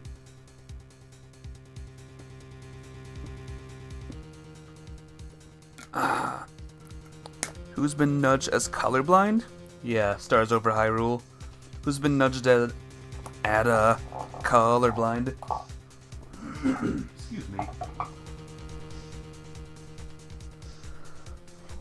Well, let's go over the facts real quick. I guess it can't be Olga Orley, because, she's been knocked out. It can't be Winston Payne, because why would it be Winston Payne? It can't be Shoddy Smith that killed Shoddy Smith because he's dead. It can't be Phoenix Wright because he's the main character. And I don't think it can be Christoph Gavin because he's... Does he have a thing where he was? I don't know, actually. I don't know. As I expected. Your eyes and ears are sharp as your hair. I was right? Christoph Gavin, you were the 4th person that night. But of course Mr. Gavin knows the color of the cards. How would he? As you can see, the photo of the crime scene is black and white. You can't tell which of the cards are blue, the ones on the floor or the table. said he was dining with Felix. But look! You can see the colors in this photo. Yes, but when he said the cards were blue, it was well before this evidence came to light. It is true that the defendant was engaged in a game of poker with the victim, yet it was only that, a game in the purest sense, a competition, Your Honor. A competition? Yes, a test of wits, a silent clash of passions.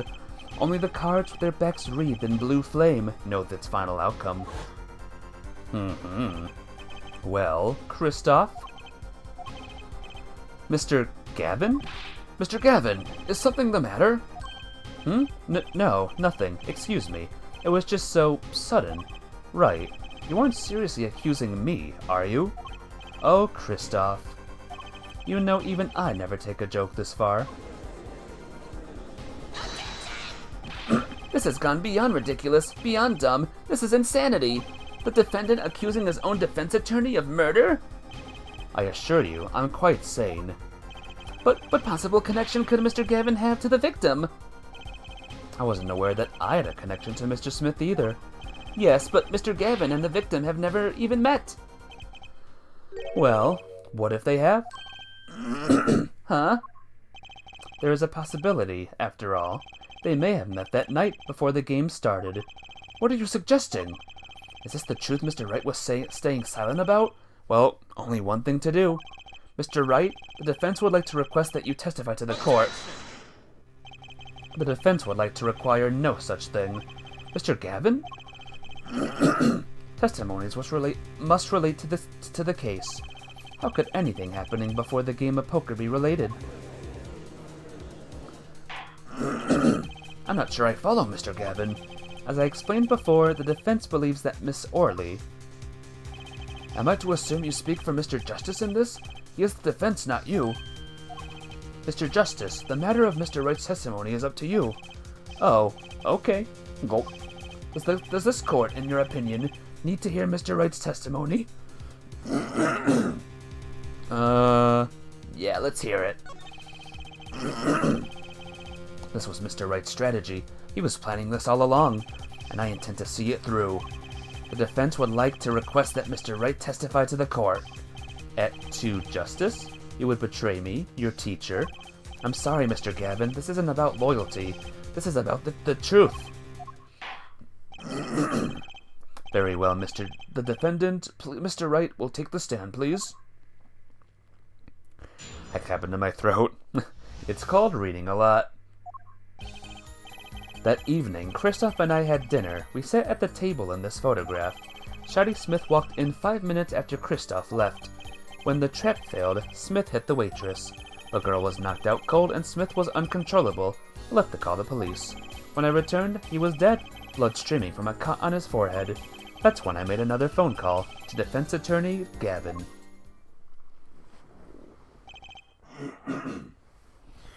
Yeah, I'm always clearing my throat. This is nothing new. Mr. Gavin, you were at the Borscht Bowl Club the night of the murder? I dine with him rather frequently. And he talked to the defendant on the phone directly after the murder? Quite against my will, I'd become involved in a murder.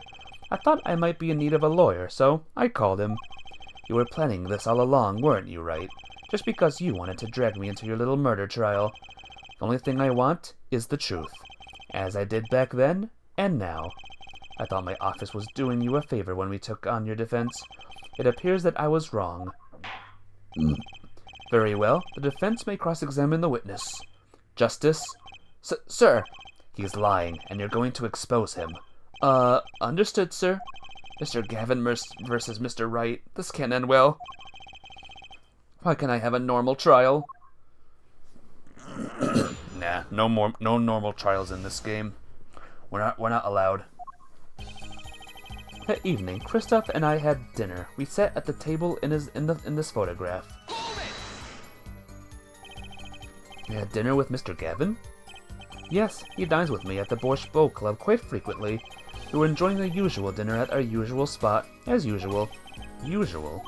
I always eat at the table closest to the piano. I see. Where Mr. Smith was sitting. So, the plates and such on the table were from your dinner? Indeed, the remnants of my meal with Kristoff. We dined for 2 hours, and then Kristoff left after that. Charlie Smith walked in 5 minutes after Kristoff left. 5 minutes? So the two of them could have passed in the restaurant during that time? That would have been a fateful encounter, to be sure. Hee hee hee. Oh, Mr. Wright, what was it you said? Kristoff Guerin and Charlie Smith may have met. I believe I did say that. Here I was all nervous about this meeting, and now we hear they just passed in the hall. That does seem a little weak as a pretense for murder. Oh, it would be, if that were all that really happened. Come on, Mr. Wright. Why are you hiding this time? When the trap failed, Smith hit the waitress. About this failed trap, this is the same trap that Miss Olga Orley mentioned. The plan was simple, elegant, really. You see, we set up a trap of sorts. I was to plant a card in Wright's pocket beforehand, and then deal 5 aces during one of their games. When their hands were revealed, Smith would call him out and search Wright. He would then pull out the planted card and the trap would snap shut. You suck the cards! Just like that, the legend would be dashed to pieces. Yes, a harmless prank, in essence. It was by a quirk of fate that I happened to discover it. A quirk? I happened to put my hand in my pocket and found a card. The card she planted! Yes, I snuck a peek at it and found it, and it was the 5 of hearts. I had a feeling something might happen, so I disposed of the card before the game. Disposed? Where? There was an empty bottle of grape juice I had been drinking right beside me. I threw the card inside the bottle. An empty bottle of grape juice? The murder weapon? Yes, I rolled it up and shoved it in. The colored glass makes it hard to see. A battle of wits between the deceiver and the would-be deceived. That sounds like a terrific drama. A card inside the murder weapon? That's strange. Did the police miss it in their investigation? Maybe I'll take a look. Mr. Wright, the poker head of courtroom number 3 approves of this battle of wits. Let's take a look real quick. I'm not seeing a bottle in here. Do you guys see a bottle? Grape juice? Grape juice. Yeah, see? Grape juice. The bottle is completely empty. So what's the deal? Please revise your testimony with this new information. I discovered the trap during the game and disposed of it and disposed of the card in the bottle.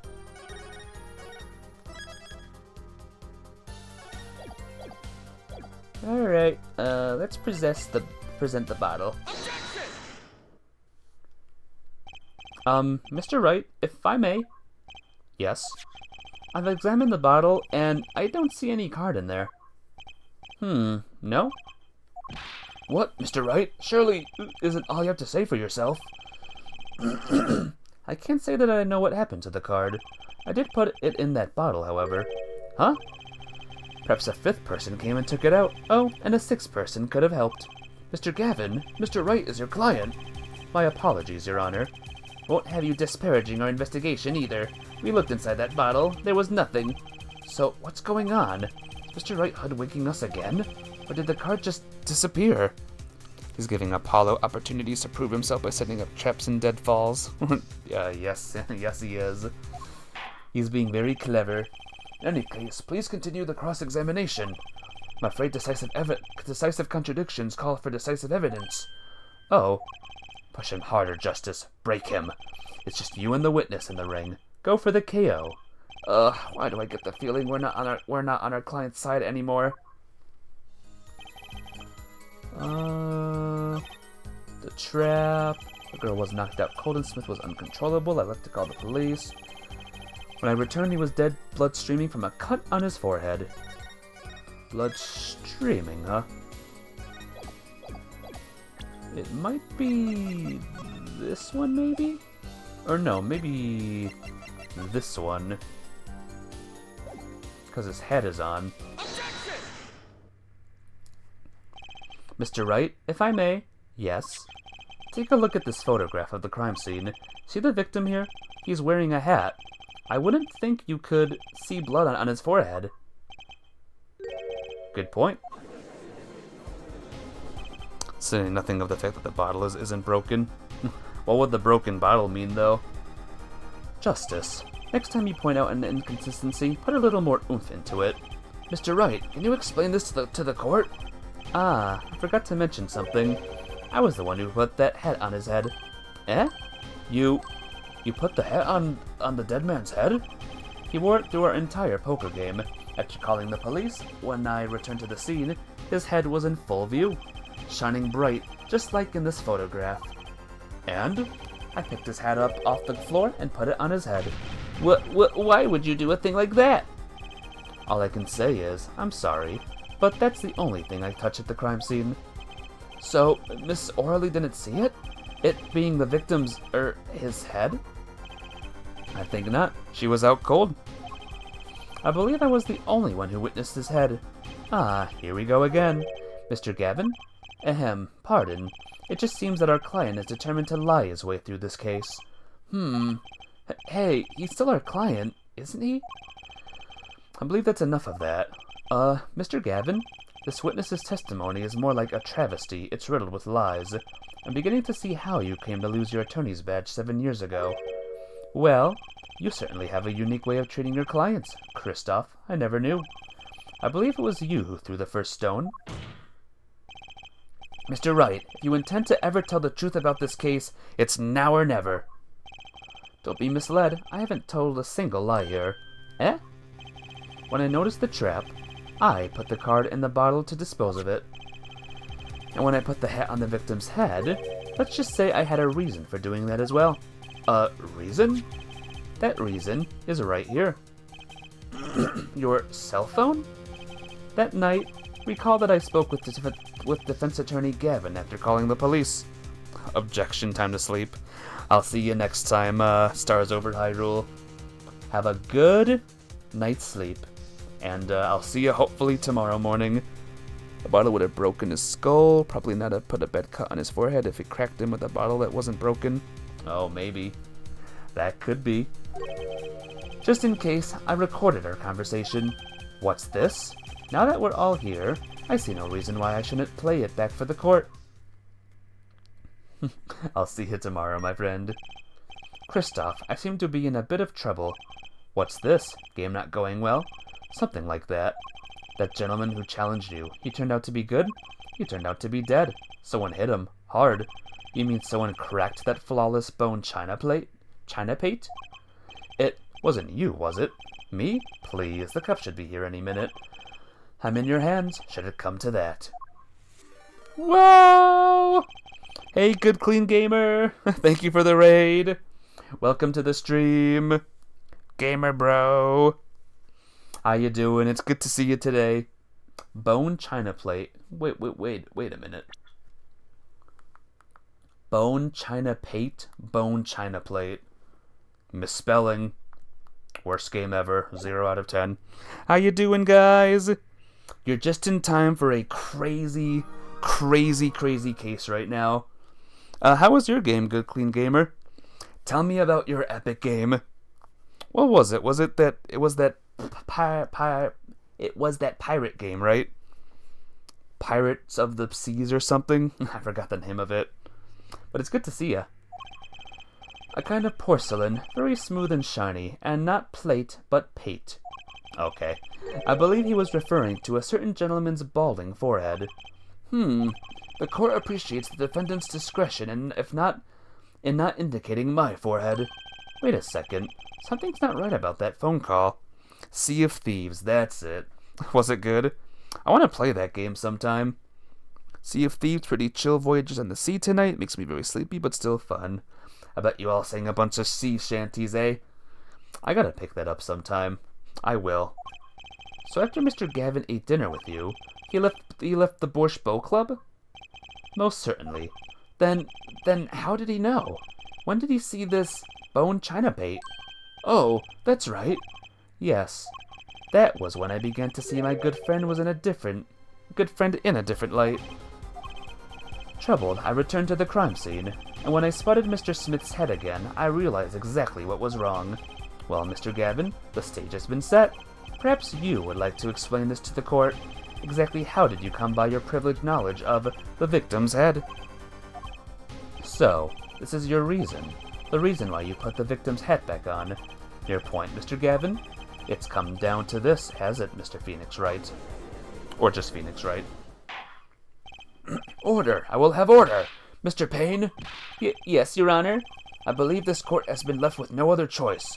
Are you prepared to hear Defense Attorney Gavin's testimony? Well, as the prosecutor,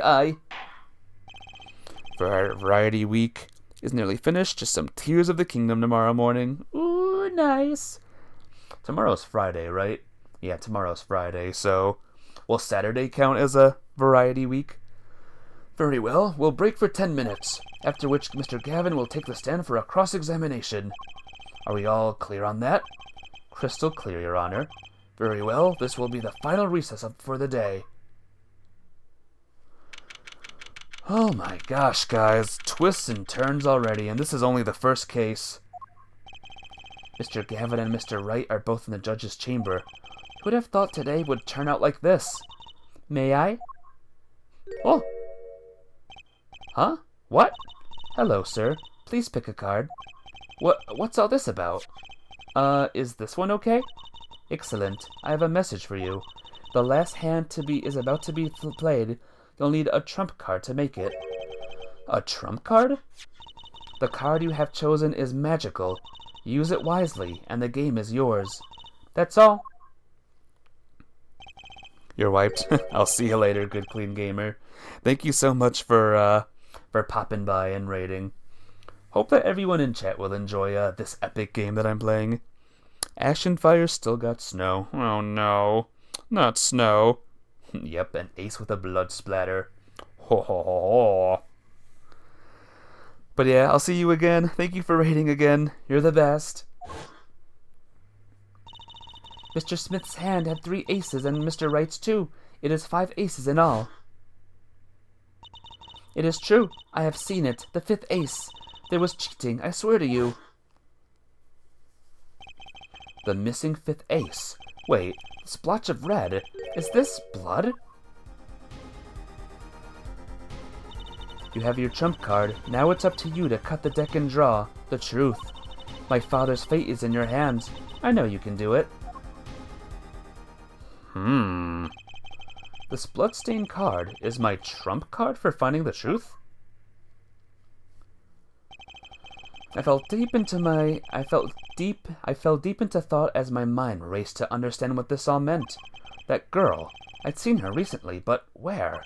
That's when I made the connection. Ho ho. Well, well, well.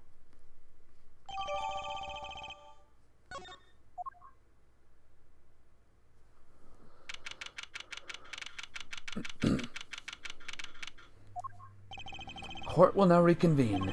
Defense Attorney Christoph Gavin, will you please take the stand? Now then, if you would, Mr. Payne. Yes, Your Honor. Will the witness state his name and occupation? Is this farce necessary, Your Honor? Believe me, far stranger things have gone on in this courtroom. Fine, I'll play along. First, there's one thing we need to have made clear. How did you know about the secret beneath the victim's hat? By secret, I'm guessing he means the fact that Mr. Smith was bald.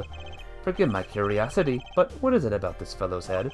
Your Honor seemed to have an inordinate interest in it. Objection! What? Ah. I wouldn't call it inordinate, Mr. Gavin. Mr. Wright! What do you think you're doing, Mr. Wright? Wow, things sure look different from the other side. You know what I mean, Apollo. Speaking of looking from the other side, let's consider something for a second. The victim wore that hat all night, never once taking it off, except for that one time. That one time being the instant he was hit. Oh, when Mr. Wright returned from reporting the crime, his hat was lying on the floor. Mr. Wright picked it up and placed it on the victim's head. In other words, in order to have seen Mr. Smith's bald head, you would have had to have been there in the hideout at the time of the crime. In other words, I must be the real killer, is what you're trying to say. Not bad, Apollo. Mr. Gavin? I'm afraid that I haven't been entirely honest with the court. What? Oh, I assure you, I had the noblest of intentions. I did it all to protect my client, Mr. Wright. Yet, I'm afraid in the current situation, I see little reason to hide anything. Very well. Allow me to tell you the truth of what happened that night. Finally, you may begin your testimony. Tell us, how were you involved in the events of that fateful night?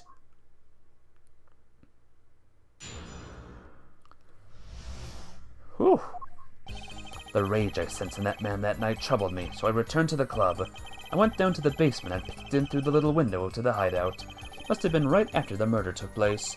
The victim was dead, as he appears in the photo. A bald head, an unconscious girl, and Wright holding a bottle in his hand.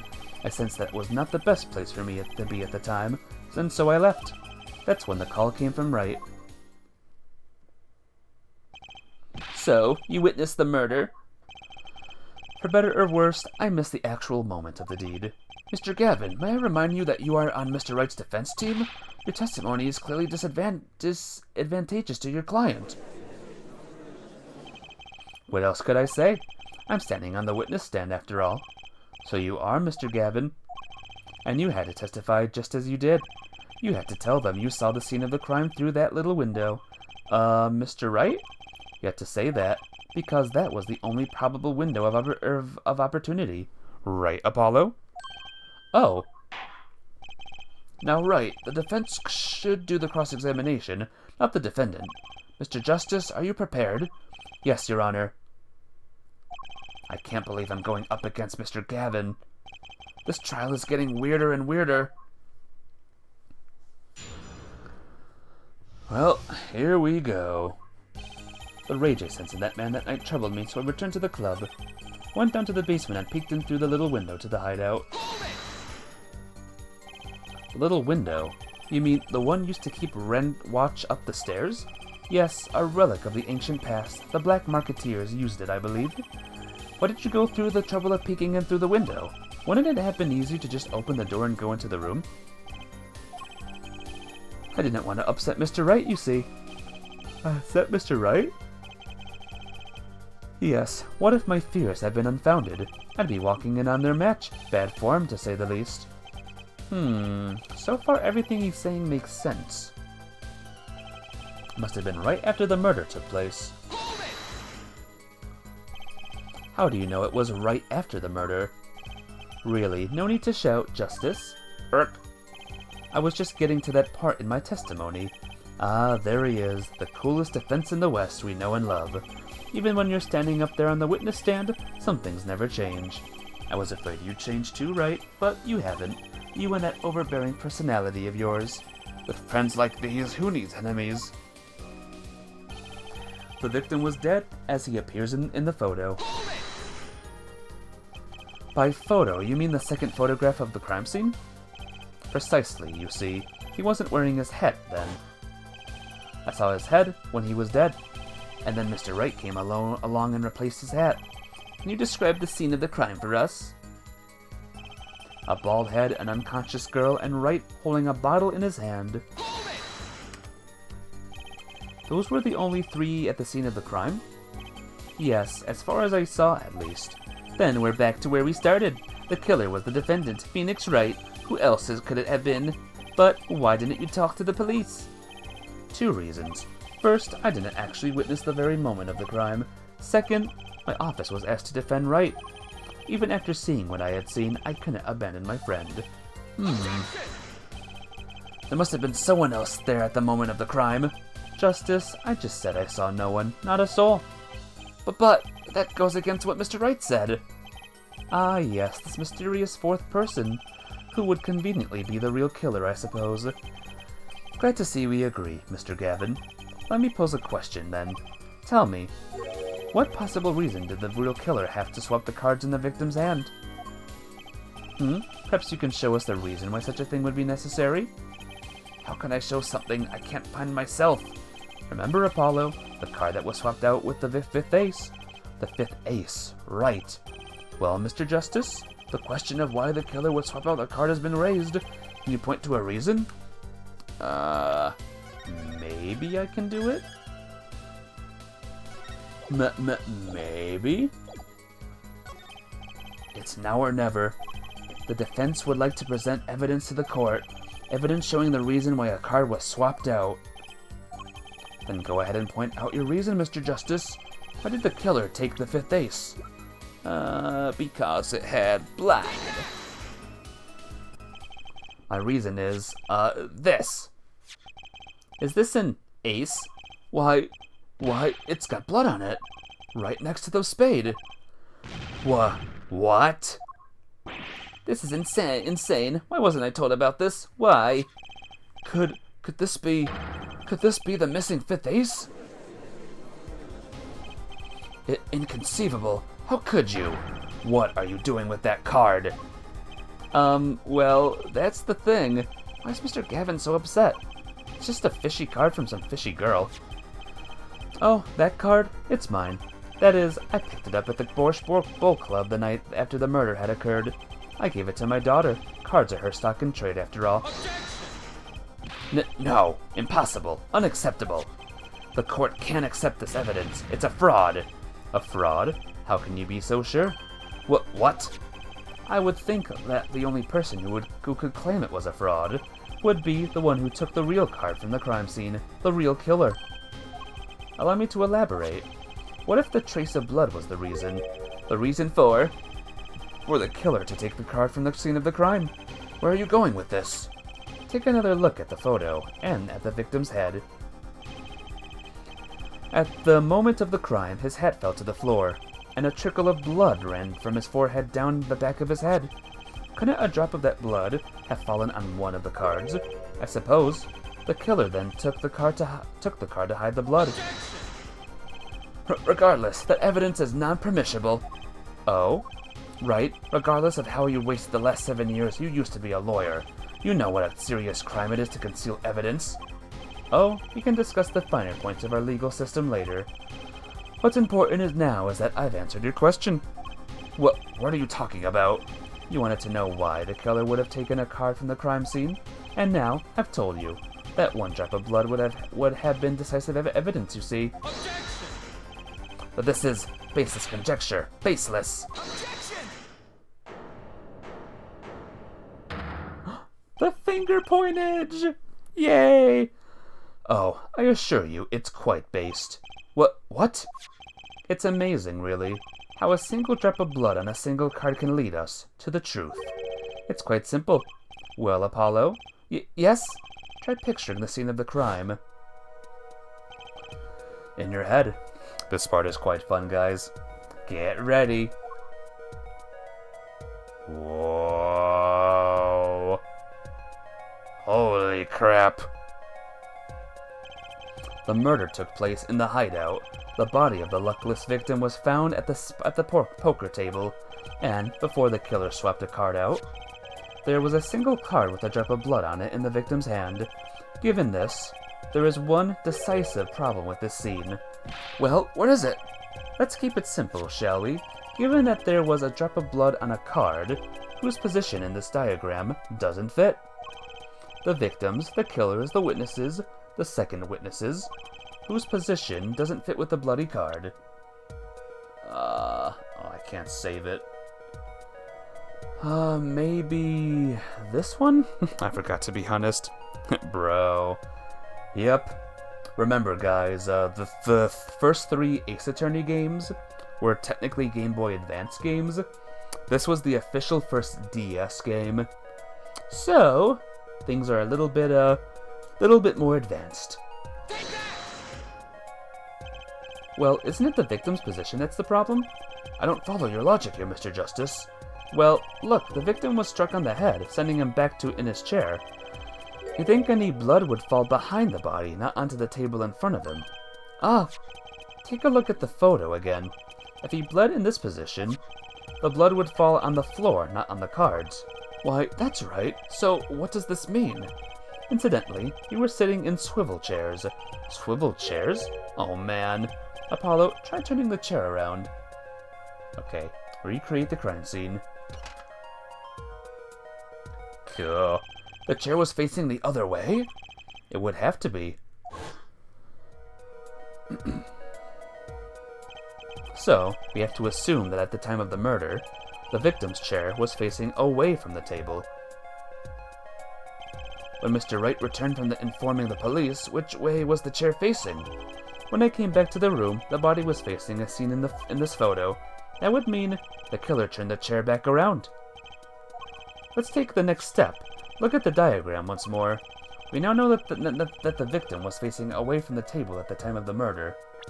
Here, let me save the game real quick. But this creates another significant contradiction. Again? Let's test your reasoning skills again, shall we? Apollo, whose location on this diagram contradicts our new understanding of the crime? The victims, the killers, the witnesses, the second witnesses, whose location creates a contradiction if the victim was facing away? That would be the killer. The victim was struck from the front, correct? Indeed. Well, wouldn't it be hard for the killer to hit him from the front, sitting where his indicator currently is? I would think it'd be quite hard, yes. Yes, but what you're saying makes no sense. Why would the victim suddenly turn to face the wall, in the middle of a game? I believe a sufficient reason will soon come to light. What? There's something in this diagram that makes far less sense, actually. Look again at the diagram. Apollo, if the victim was struck while he was sitting as shown here, where would his assailant be standing? Try marking it on the diagram. What? But there's no room to put a mark where the killer should be. Don't worry, let's think it through and see what we find. We know the victim was facing toward the wall at the time of the crime. That's the only thing we know for sure. Try to forget about everything else. Where would the killer have to be standing to strike the victim from the front? He would have to be right in the middle of the cupboard thing here. The killer had to have been standing, well, here. You get points for flair, but that's about all you get. Ack, I thought I was onto something there, too. I hardly need to point out that standing there would be impossible. The victim was facing a solid cupboard. Or are you claiming that the killer climbed the cupboard and hit him from above? Ha! It's simple logic, really. If this was the only place the killer could have been standing, then that means that, at the very moment of the crime... Wait, I know! At that moment of the crime, the cupboard wasn't there. What's this now? I mean, that's the only explanation. Right, Mr. Gavin? Your Honor, I have a suggestion for the defense. We should arrange to examine the cupboard in the hideout immediately. Bailiff, send a team to the crime scene immediately. Have them try to move the cupboard. Ah, Your Honor? What? There is one more thing your men should look for. Please give this to the bailiff. Yes. I see. You do belong in the courtroom after all, Mr. Wright. I do my best.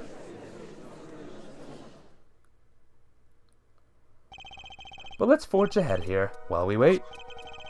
Look at the diagram once again. It's been changed. If the killer was standing here at this time of the crime, then this cupboard wasn't here. Which means... Apollo, try moving the cupboard. Okay. There we go. Thank you. As you can see, the cupboard was the problem. At the time of the murder, it has to have been shown here. Now everything is in place to reconstruct the moment of the crime. Oh my, what's this? What is it now? Look at the diagram of the crime scene once more. It appears we found yet another contradiction. What I believe to be the final contradiction, in fact. Huh? Oh dang. Notice something, Apollo? Our line of deduction is rapidly approaching its logical conclusion. That blocks the window or a mirror or something? Yeah, that's where the window is. Now then, Mr. Justice, please point to the new contradicting indicator. Is the victim, the killer, the witness, the second witness? Which indicator is this diagram contradicts to what we know about the crime? Why, the second witness, of course. About this cupboard. Are we all okay with assuming it was moved? Sure, why not? Well, if it was, something really doesn't fit. The cupboard would be completely covered up the window to the stairs. That's right. Someone standing outside wouldn't be able to see in. Someone like Mr. Gavin. What? What did you say? Oh, is the coolest defense in the West losing his cool? Nerk, don't expect me to play along with your little game, right? It's only a game until someone gets killed, Mr. Gavin. And someone was. Well, the window to that room was blocked by a cupboard. So, Mr. Gavin, perhaps you'd like to explain to the court exactly where did you witness the crime scene from? Excuse me, Your Honor. Order. This is a court of law and I will have order. We just now received the word from our investigative team at the Borsborg Boat Club. They've examined the cupboard and the hideout, Your Honor. Oh? And what did they find? Well, Your Honor, it turns out there is a secret passage behind it. What? Oh. Ah, yes, I believe I mentioned something of the sort before. This is one of the tricks to the room many of our regulars would know about. I do remember him saying something about that, now that he mentions it. A secret passage is a handy way to have when you're engaged in illegal goings-on. Never know when you might need to duck away from the eyes of the law. So the room has a secret passage. Where does it go? The other side connects to the restaurant above. The underworld bosses could get away from the cops and enjoy a cold bowl of borscht, no doubt. Just like our killer. Well.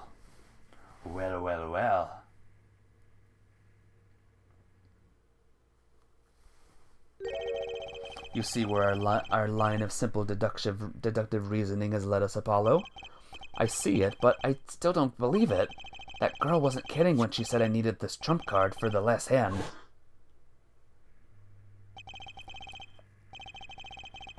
At the time of the murder, the window was blocked and the victim's hat was only off his head for a few minutes between Mr. Smith's murder and Mr. Wright's return from calling the cops.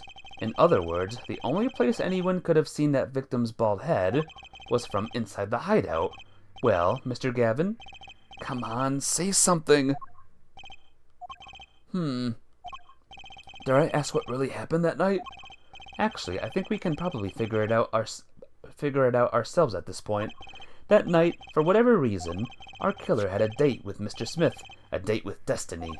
There he crouched, hidden in the secret passageway behind the cupboard, holding his breath, waiting for just the right moment. Then the chance came, and he took it. Arg! Eek! What? Why did you do that? Wait here, I'll get help. Miss Olga Orley was out cold, struck by Mr. Smith. But his time was soon to come. Mr. Wright went upstairs to call the cops, leaving Mr. Shouty Smith alone in the hideout with the unconscious dealer. Then our killer stepped out from the secret passage and into the hideout. The victim must have heard the cupboard sliding aside. He wheeled his chair around to look and... After the deed was done, the criminal must have seen the blood on the card. He would have, of course, realized the need to destroy the evidence. That single spot of blood told the whole story of this crime. Too bad for him, he didn't linger any longer in the hideout that night. If he had, he might have noticed the cards on the floor, and the fact that they were all red. Nerk!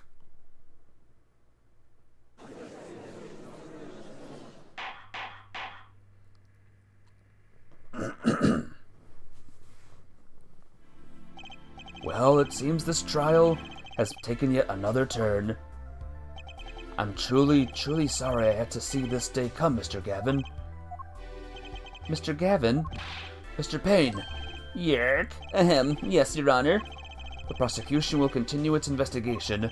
As for Mr. Phoenix Wright, the defendant, he is hereby cleared of all suspicion. Quark! Believe me when I say that I don't believe this is happening, Mr. Gavin, but I'm afraid circumstances call for me to issue a warrant for your arrest. Immediately. Uh-oh. Oh, no need to apologize. I rather enjoyed myself.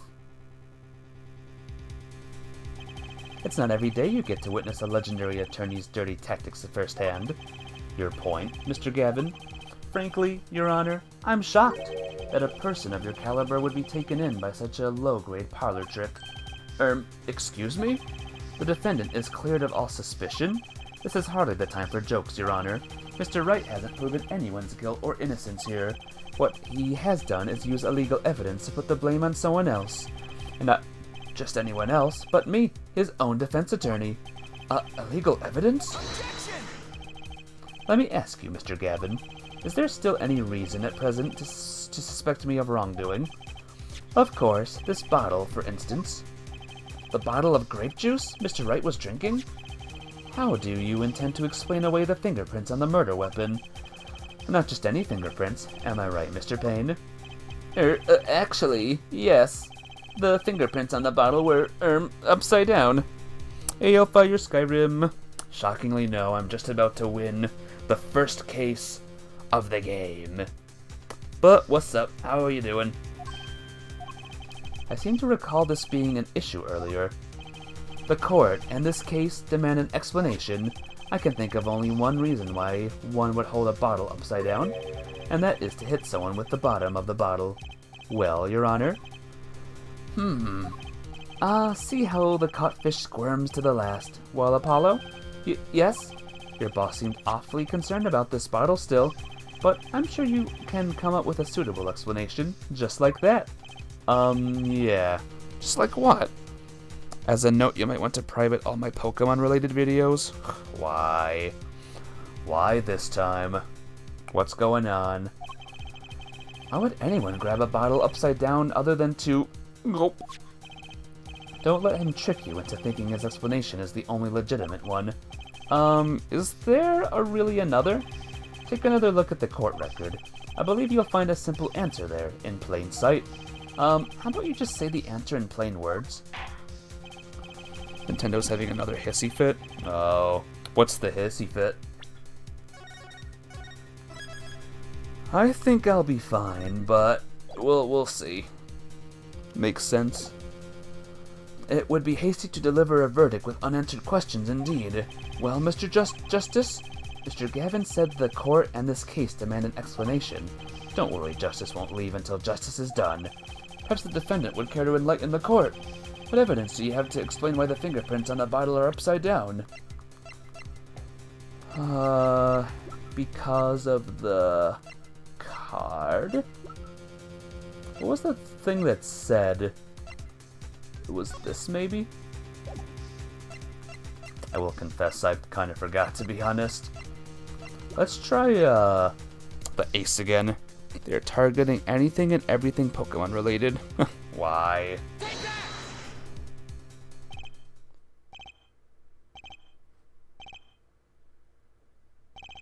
That seems like the perfect time for a penalty. Nope. That is wrong. That is wrong. They will do what they do best, burn bridges. Great. Hopefully it's, like, not the case, but we'll see. Explanation, don't worry, Justice will leave until justice is done. Defense would care to enlighten the court. Save the game again, just in case, I'm wrong again. What evidence do you have to explain why the fingerprints on the bottle are upside down? Where they are? It's actually easier to show you than explain, Your Honor. Place that bottle on the floor next to your chair. Excuse me? On the floor? Yes. Now reach down and pick it up, without getting out of your chair. See? You naturally go to pick up the bottle by its neck, with your fingers upside down. Why is the case called Turnabout Trump? Because we have a trump card. Good poker card that can help us win the case. Look at this photograph taken on the night of the murder. The defendant, Mr. Wright, sat here, playing piano, bottles of grape juice on the floor to the side of his piano bench. Would have naturally picked up the bottles upside down several times. Wow, I can't believe it was that simple. Recall our dinner that evening, Kristoff? I was drinking my usual juice then too. Basically, you used the bottle on the table to do the deed, but then you must have remembered. So you went and picked up one of the bottles from under the piano, and you switched the bottles. You took one of Mr. Wright's bottles and made it look like the murder weapon. Order, order, order! What do you have to say to these charges, Mr. Gavin? Fascinating. So this is the legendary attorney's famed tactic of misdirection. What? You claim that I switched the bottle? Where is your proof? Proof? Well, that's, as I thought, more baseless conjecture. I'm afraid your bottle of proof is quite empty. I wouldn't be so sure about that. Your Honor, when you initiated the investigation of the hideout earlier, do you recall I requested an additional investigation? Yes. I have your memo about that here.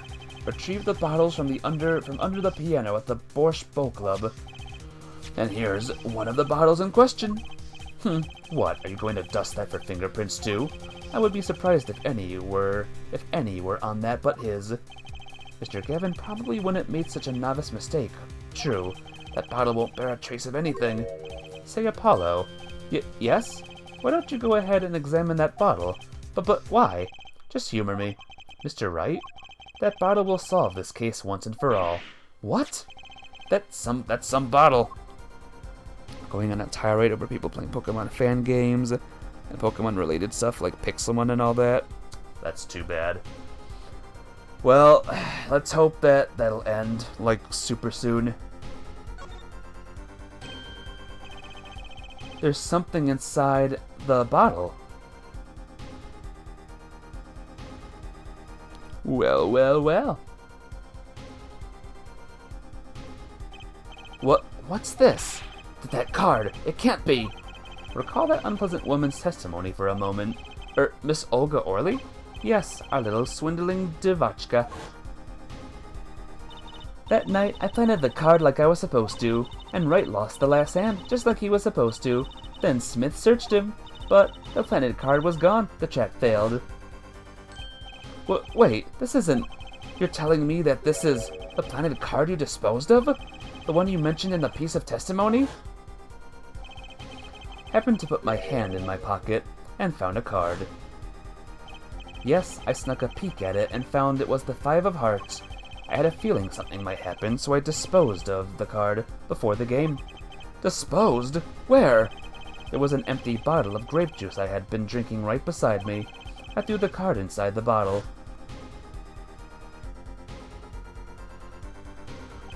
The 5 of Hearts. This is the card. The bottles were swapped, and the only one who could have done that was the 4th person in the club that night. You, Mr. Christoph Gavin.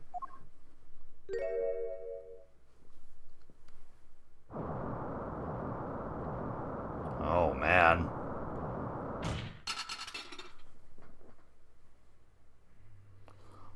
Well. Did we?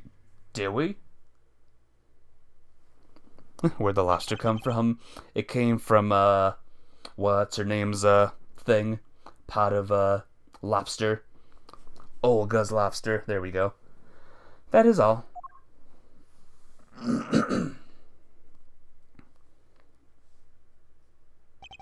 Is this your idea of revenge, Phoenix Wright?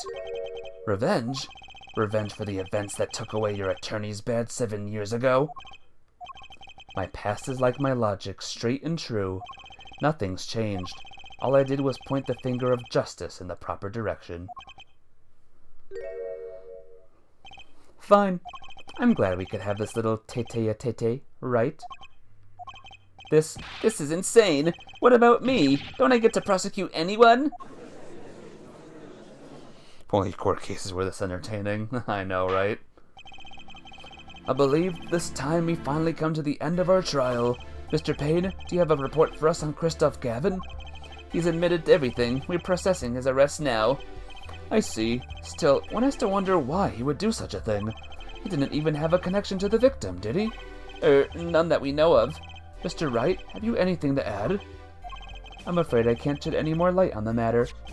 About this victim, Mr. Shoddy Smith. His occupation was listed as traveler.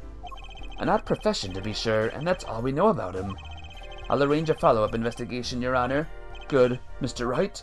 Yes. 7 years, and you still haven't lost your touch. Christoph Gavin was a man with much significance for me, both as a friend and a lawyer. He was extremely talented, to be sure. I needed 2 things before I could confront him. The first was a place where no injustice would be tolerated. This courtroom. The second was a man who would tolerate no injustice. In other words, a defense attorney. You, Apollo. Me? This is a dark time for our legal system, a twisting of justice brought on by our very own initial trial system. We have to set it right. Mr. Wright, our work lies ahead of us, and I, for one, am looking forward to it. Well, this seems like a good time to announce the verdict. This court finds the defendant, Mr. Phoenix Wright, not guilty. Woo!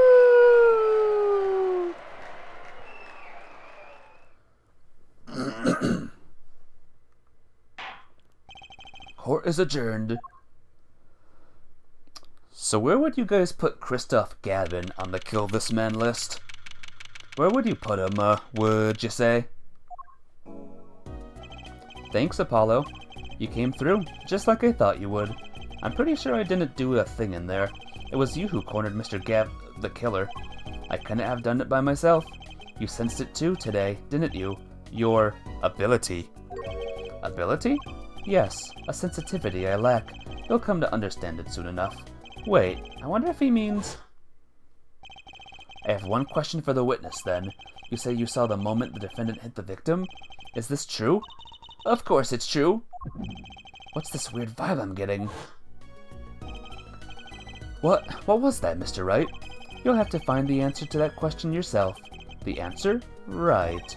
Today was full of questions without answers, most of them about Mr. Gavin. What possible reason could he have to commit murder? Perhaps you'll learn about that in the days to come. Huh? Wait, you don't know, do you? This locket is the key. Huh? Oh, that reminds me. I met the girl whose picture is in your locket.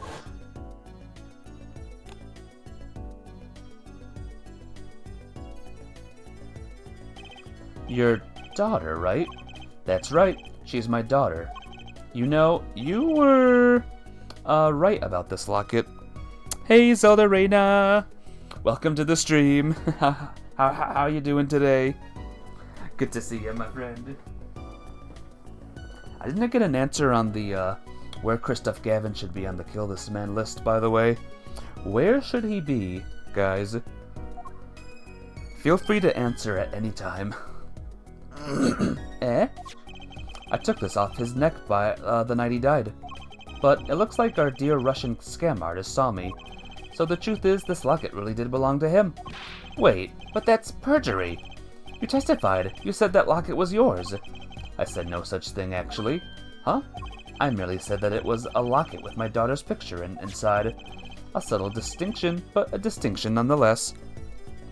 I don't think he's even on it. You don't get his motives. Well, I guess that's all we'll say about that for now. By Sleep calls you. Oh, bye, Ashenfire. Hope you enjoyed the trial. Hope you liked it. Watching YouTube on your Switch. Nice. I do that too. And it's the truth. Wait, but then why? Why was the victim wearing a locket with a picture of your daughter inside it? Sometimes the straightest path to the truth isn't the best one. Give it time. You're still just getting started with your career. Speaking of which, I may be out of a job. I work for Gavin Law Offices, after all. I still can't believe I just saw Mr. Gavin get led away in handcuffs. Apollo. Yes? How about coming to work for me? Eh? You mean at the Wright & Co. Law Offices? I mean, there's not a single attorney in my generation that doesn't know it. I can't imagine that to be true, but... Wait, but didn't you... You're not a... Oh, I turned in my badge. Yes, I'm not an attorney anymore. That incident 7 years ago. That legendary trial. And at the middle of it all was one man, Phoenix Wright. The case reached its sad conclusion, and he left law for good. Have you ever thought about coming back to the courts? I'm not qualified to stand in a court of law, I'm afraid. Didn't you notice in today's trial? There was a single piece of forged evidence? Forged evidence? What are you talking about? I'm talking about the evidence that shouldn't have existed. A naughty magician's trick. One piece of evidence struck me as odd, it's true. Just seemed, well, too perfect. I bet this was the forged evidence. It was the bloody ace. Do you have? I do have a YouTube on my Switch. You mean this, don't you? I got this from your daughter, Mr. Wright. Yes, that card couldn't have been found at the crime scene. Why? Because the killer took it with him when he left, leaving the wrong card in its place, luckily for us. The court can't accept this evidence. It's a fraud. A fraud? How can you be so sure? I would think the only person who could claim it was a fraud would be the one who took the real card from the crime scene, the real killer. My verdict was already handed down 7 years ago. Then, you really... Yes, I forged this card. One look at the crime scene should have told you it wasn't real. But you can't do something like that and call yourself an attorney. Who's calling themselves an attorney, Apollo? So it's true. The rumor is true. 7 years ago. None of that matters much now, does it? Grrr! I punched him. It's your story from here on out, Apollo. Perhaps I can help you turn the next page. My office has address. Drop in if you'd like. Mr. Wright. Oh, about your uppercut. Try yelling, "Take that," next time. I find it packs a little more punch. And Apollo, thanks for today. I had a good time. Do you have Story of Seasons? Yes, I do, Zelda Reina. I did a full playthrough of that game. It was fun. And with that, Mr. Wright walked out the door. And that's how my first trial ended. A lot of mysteries went unsolved, and at the time, I had no idea they were all related. Every mystery that day, connected by a single thread of logic. I'd find that out soon enough. My name is Apollo Justice, attorney at law, and this is how my story begins. Whew! What'd you think of that first case, guys? Wasn't that crazy? Woo! Save your current progress. Yeah! I'm glad your day was good, by the way. Continue on to the next episode. What do you say, guys? On to the next episode? Yes! Turnabout Corner.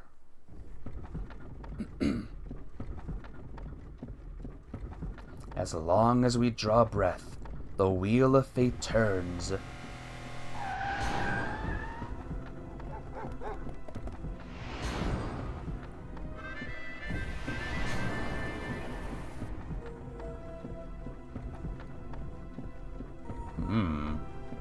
Spinning big crimes and little crimes together.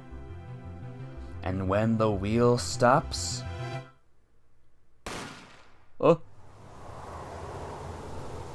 You die. You have the game? Nice. It was fun. Did you, like it? Right in coal offices.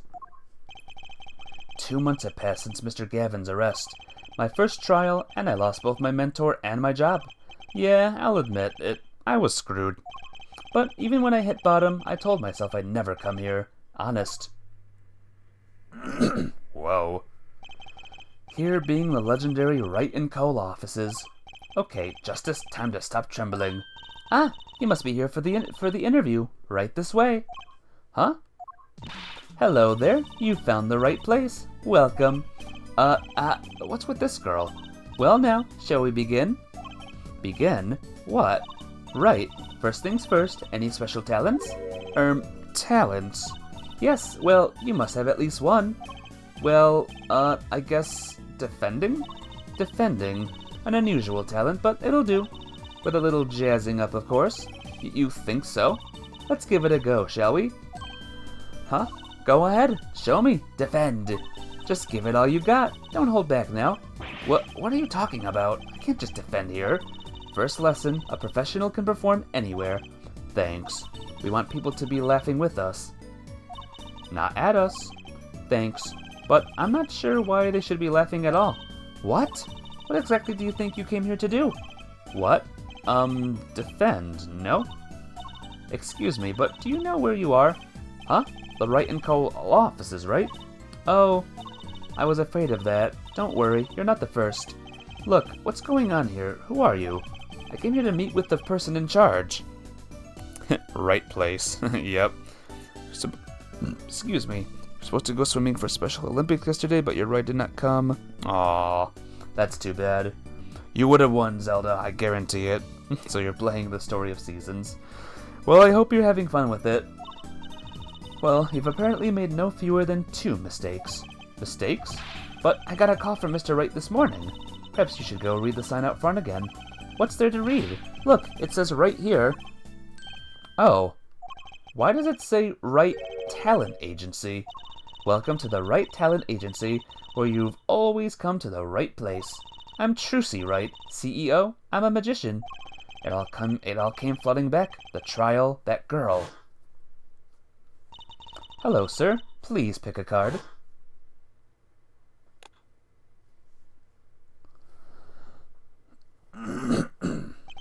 That's right. She's my daughter.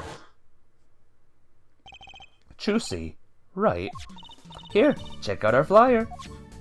So, what's your name? Apollo. Apollo Justice, attorney at law.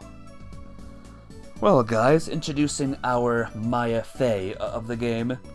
Trucy Wright. The daughter of Phoenix Wright. And look at this room, by the way. Look at this place right here. What happened to this law office? Hey, look. Ack, don't touch Mr. Charlie. Mr. Charlie? He's been in this office much longer than I have. Daddy's mentor had a great fondness for Mr. Charlie. He's lived here since Daddy was a rookie attorney. Huh? Mr. Charlie? Right. Now I take care of him. Yes, this plant has been in the first game too. Where is Maya? I'm not telling. You'll just have to keep watching.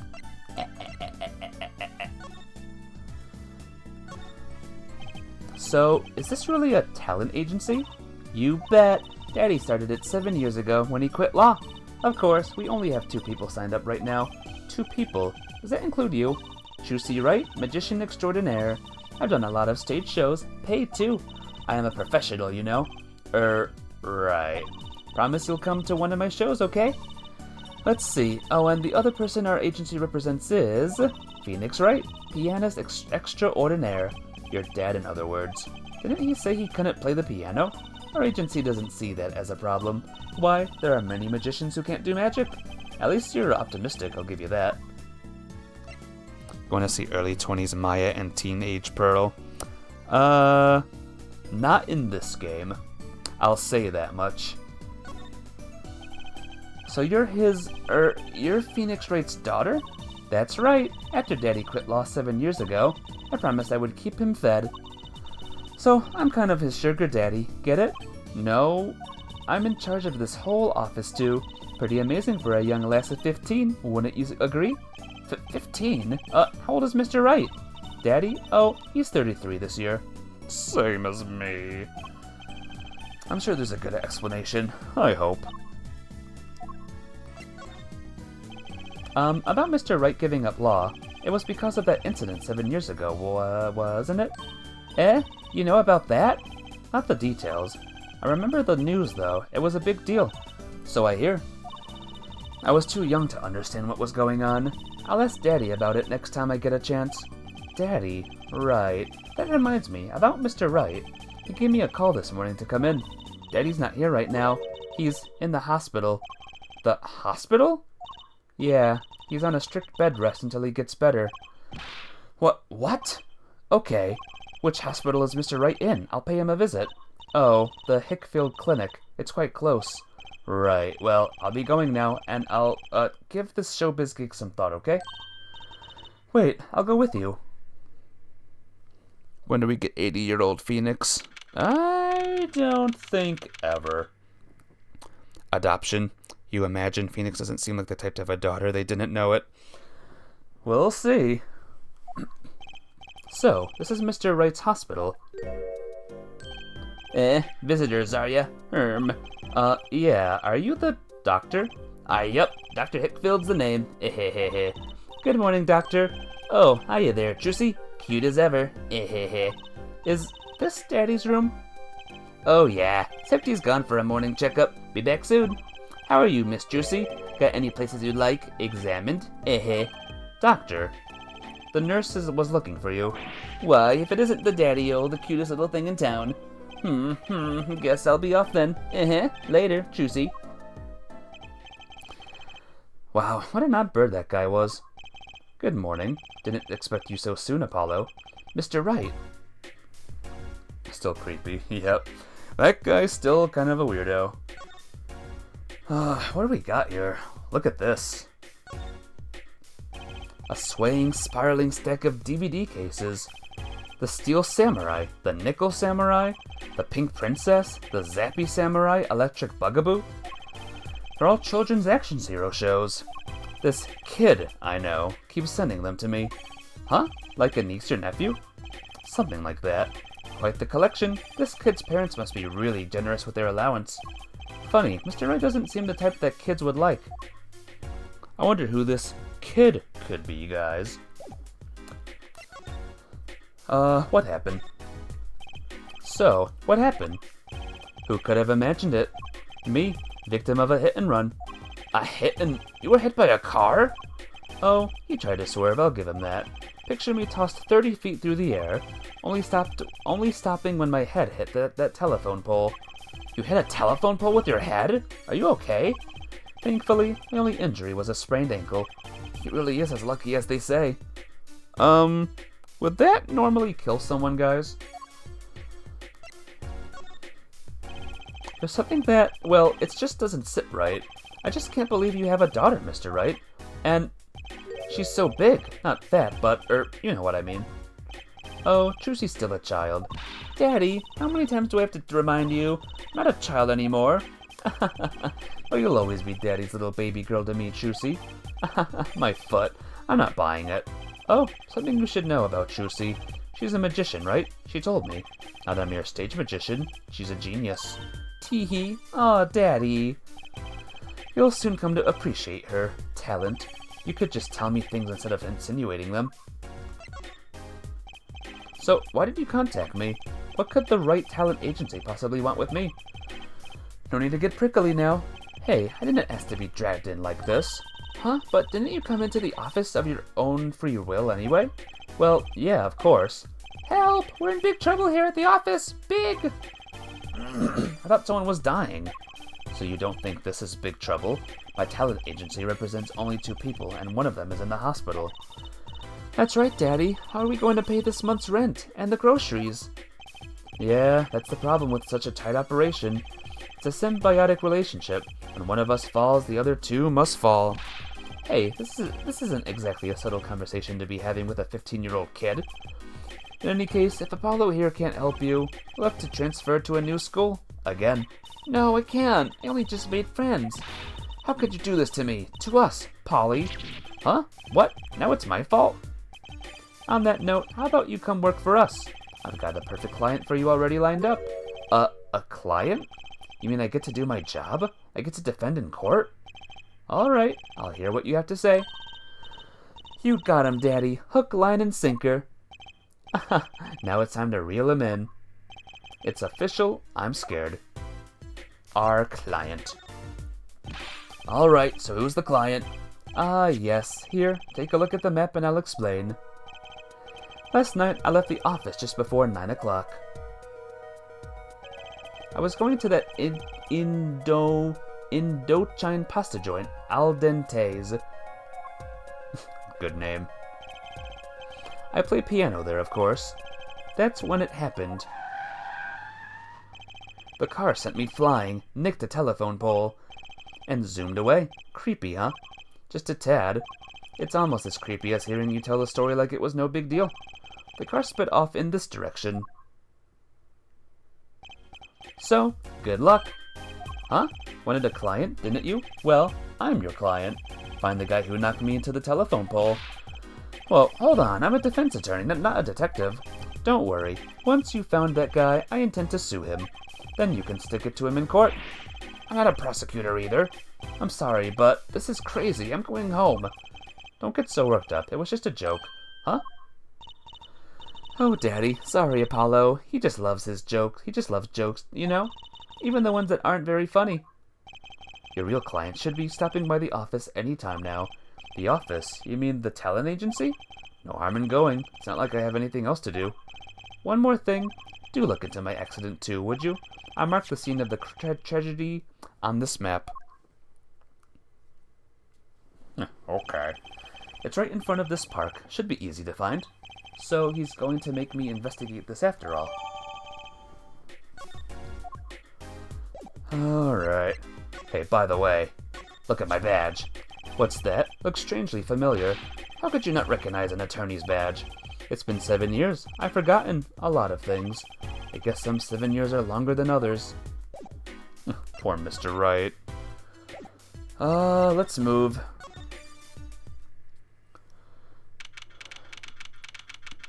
June 15th. Hey. How long you planning on making me wait, eh? Ah, good morning. Hey there, Chusy doll. Sounds like your pops had a bit of a rough spot, eh? All's well that ends well, I guess.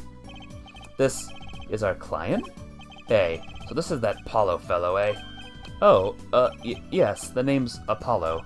Look at him there, arms all crossed like ready to fight. Yes, sir. You don't mean that literally, do you? The boss told you what I need, right? Don't let me down now, Apollo. Don't worry about your defense, sir. I'm on it. Defense? Your noodle half cooked. It's too late for defense. My castle's been stormed. My keep's been kept. My noodle stand's been stolen. Noodle? You don't know Mr. Eldoon from Noodle's Stand, don't you, Polly? No nicknames, please. And no, of course I don't know him. You new in these parts? Not really. Then you know the best noodles in town. Eldoon's Noodles. Whose noodles? My noodles. Help me out here, Chusy doll.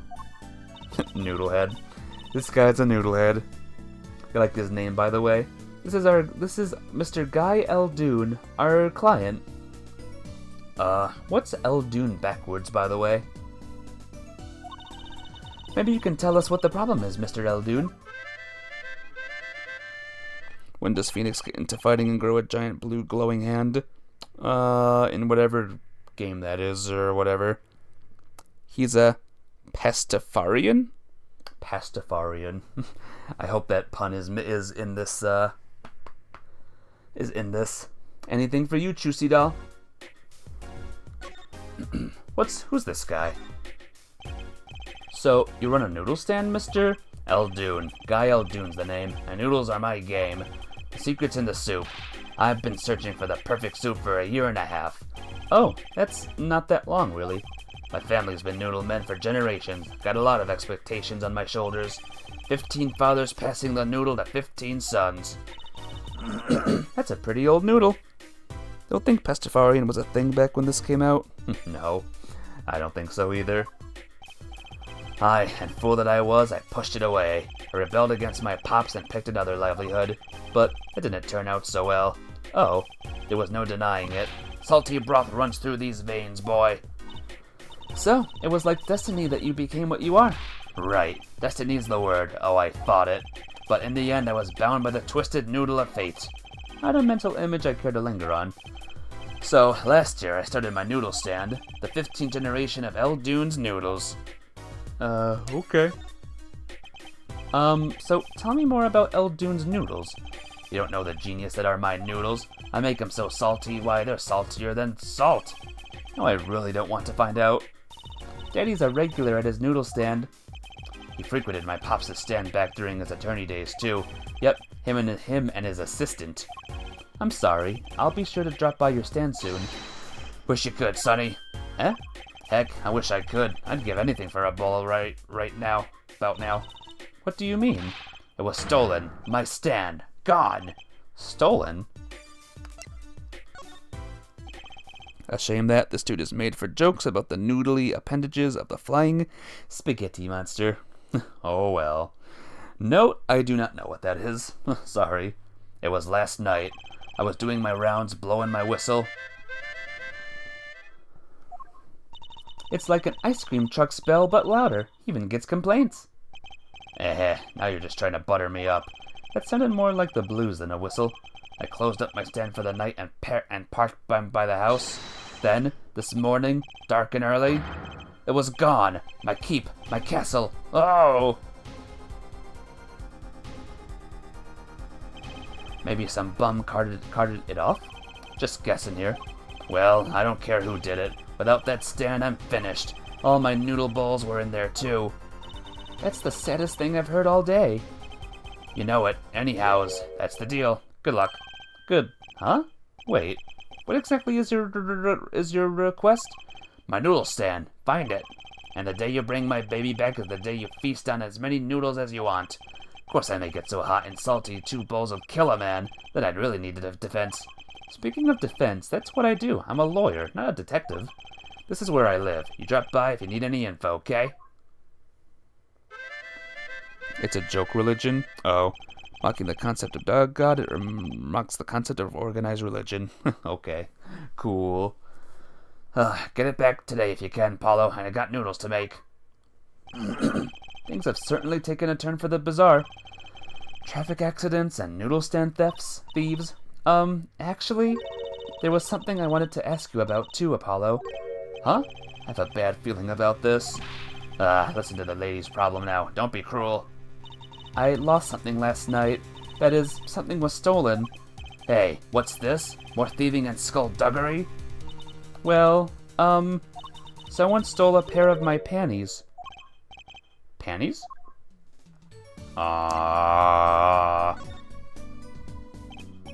So they were, stolen your, my panties, yeah. Right, panties. That's a crying shame, that is, Trucy doll. I was alone in the office last night. I had hung my panties out the window there to dry, when a thief came and took them, my favorite panties. I ran after him. Give those back, I shouted. Wait. Check the hospital. I'm gonna check the hospital now. Well, that was certainly brave of you. But I lost him. Without those panties, I don't know what I'll do. A darn crying shame, yep. Well, at least the scene of the crime is convenient. Trying to marry Neil on Story of Season and the DLC mod. Good luck, Zelda. You can do it. I believe in ya. I'll be heading home now. Remember, find my stand or there'll be an empty bowl in your future, Paulo. Right. And you help out Trucy doll here too, you hear? Are you saying that doctor might have him? Things have certainly picked up, haven't they? We had no work yesterday and now we have 3 cases. I guess. Let's see where we stand. Not in a courtroom, that's where. Well, the first item on our list, Phoenix Wright, Daddy's hit and run accident. We have to find the one who hit him. Who's going to pay us for this again? And the second item, Mr. L. Dune's request to find his stolen stand, for which we stand to gain a bowl of salty noodles. Yes, he's your boyfriend. Oh, you'll do it. You'll do it, Zelda. And the last request is mine, to find my stolen panties.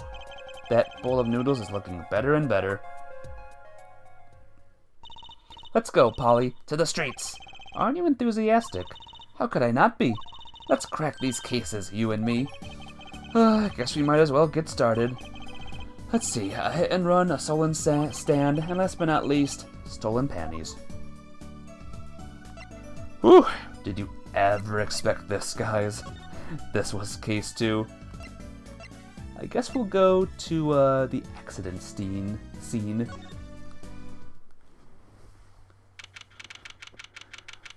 What does that say? Kitaki? So this is where Mr. Wrights got hit by that car. According to the map, this is the place. What a huge mansion. Apollo, there's a nice looking lady over there. Let's question her. Okay. I'm a little curious about the park over there, too. Oh, hi. Excuse me, can we have a few words with you? You want something? Whoa, that husky voice. Why am I suddenly sweating? That's quite a house you've got there. You must have a lot of money. Woo! Money sounds like something my son would call his friends. This is the Kitaki family mansion, little girl. Eh? You, kid with the hair. You want something? Me? No, not a thing. Bye. Apollo, we can't leave without questioning her. What if she knows something? Swiss Phoenix's daughter to admit that she needed your help finding her underwear? No. Nope. But this is where we are. But the Kitaki family, they're the biggest organized crime syndicate in town. Oh. If you're going to ask something, ask it, if you're man enough. Wag, right. Yay, way to whip him into shape, ma'am. Does she know no fear? I'm Plum Kitaki, wife of the fourth head of the Kitaki family business. Friends call me Little Plum. I'm Little Apollo Justice, attorney at law. Gulp. If looks could kill, this woman would be a mass murderer by now. Oh my gosh. What's going on over here, though? Who's that? She's looking at the park. She's pretty. I bet she has a story. You know? There's something about her. Too bad she seems to be in a bit of a rush. Huh. I'm gonna examine the trash. There's a big trash can on the way into the park. I guess we should check it out. A detective's life sure is a hard one. I'm an attorney, actually. Huh? 2 pieces of garbage with paint on them. These are slippers. They look like those slippers you get at the hospital. Look at this, Apollo. Doesn't this go on a car?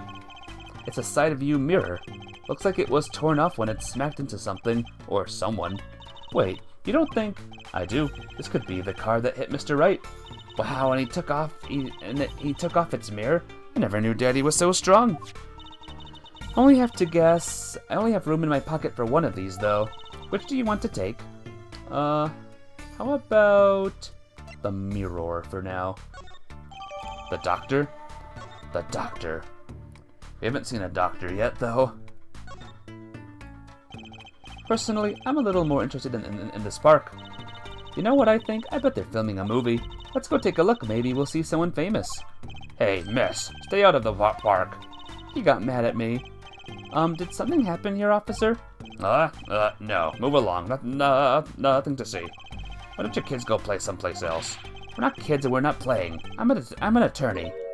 Something wrong? Detective Sky. We're fine, ma'am. Nothing to report. Well. Wait a minute. She looks familiar, guys. Detective? Why is she wearing a lab coat? You're hardly one to comment on how people are dressed. And these kids are curiosity seekers, ma'am. They claim to be lawyers. Why don't you kids run along and play someplace else? Yep. Emma Sky returns. Look, we're not... Or I might spill something on that pretty face of yours. Want a dose of experimental hydroxyl...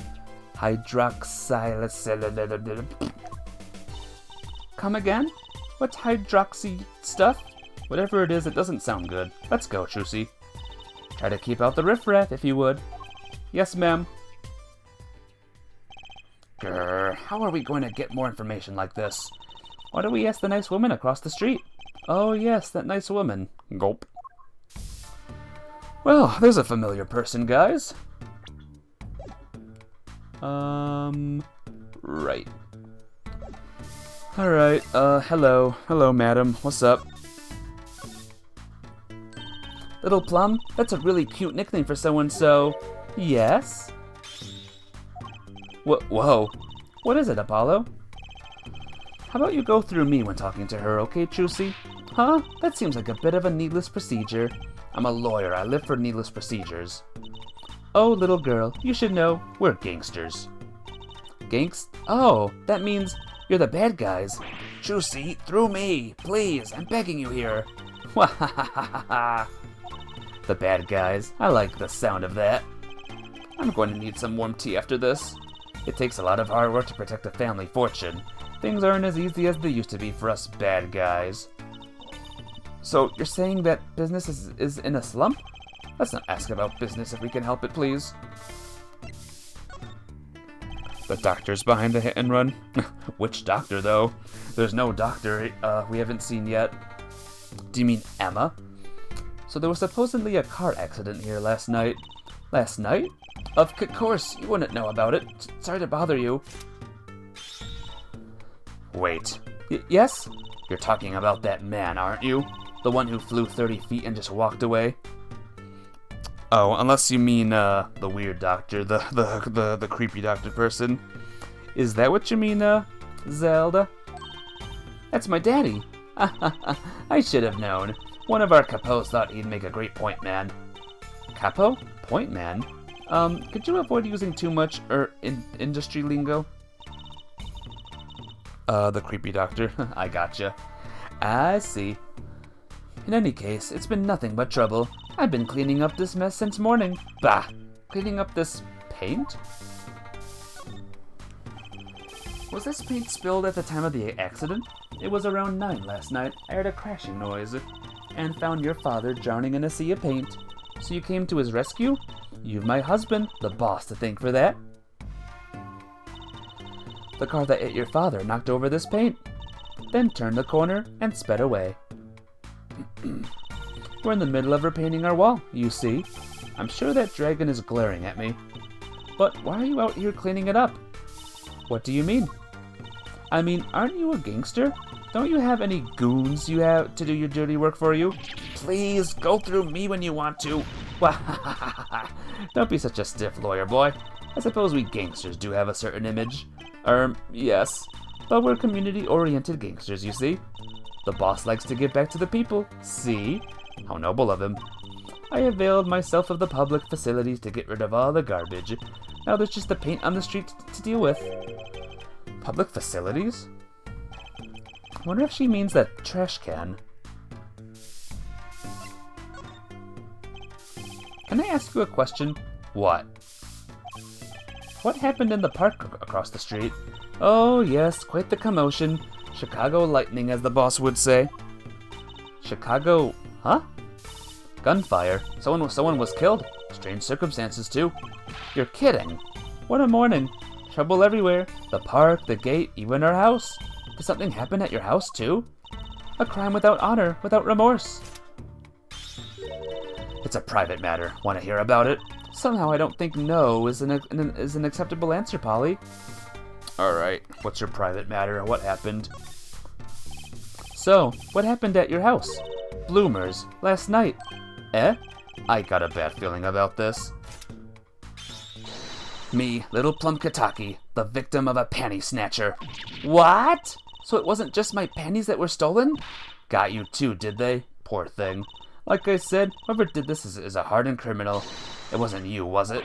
No, of course not. Mercy. I've heard word that panties have been disappearing lately. And the missing panties all have something in common. It's hard to imagine Trucy and Miss Kataki's panties having much in common. Just imagine Mrs. Kataki's panties. Gulp. I know. We'll find your bloomers too. Great. Show me what you're made of. What have you gotten me into this time, Trucy? That girl from before. Oh, welcome home, sweetie. Hello, Mother. She's a Kataki too? Miss? Here, our flyer. The Right Anything Agency? Anything Agency? Yeah, do you like the new flyer? So, this is our defense attorney, Mr. Apollo Justice. I didn't think that would be a plot point. Oh, yeah. It's actually kind of a big plot point. Attorney? Drop by our office. We'll be waiting. Goodbye. Why did you give her our flyer? I don't know. She seemed like she could use some help. She's the heiress to a gangster dynasty. She doesn't need our help. I wouldn't be so sure.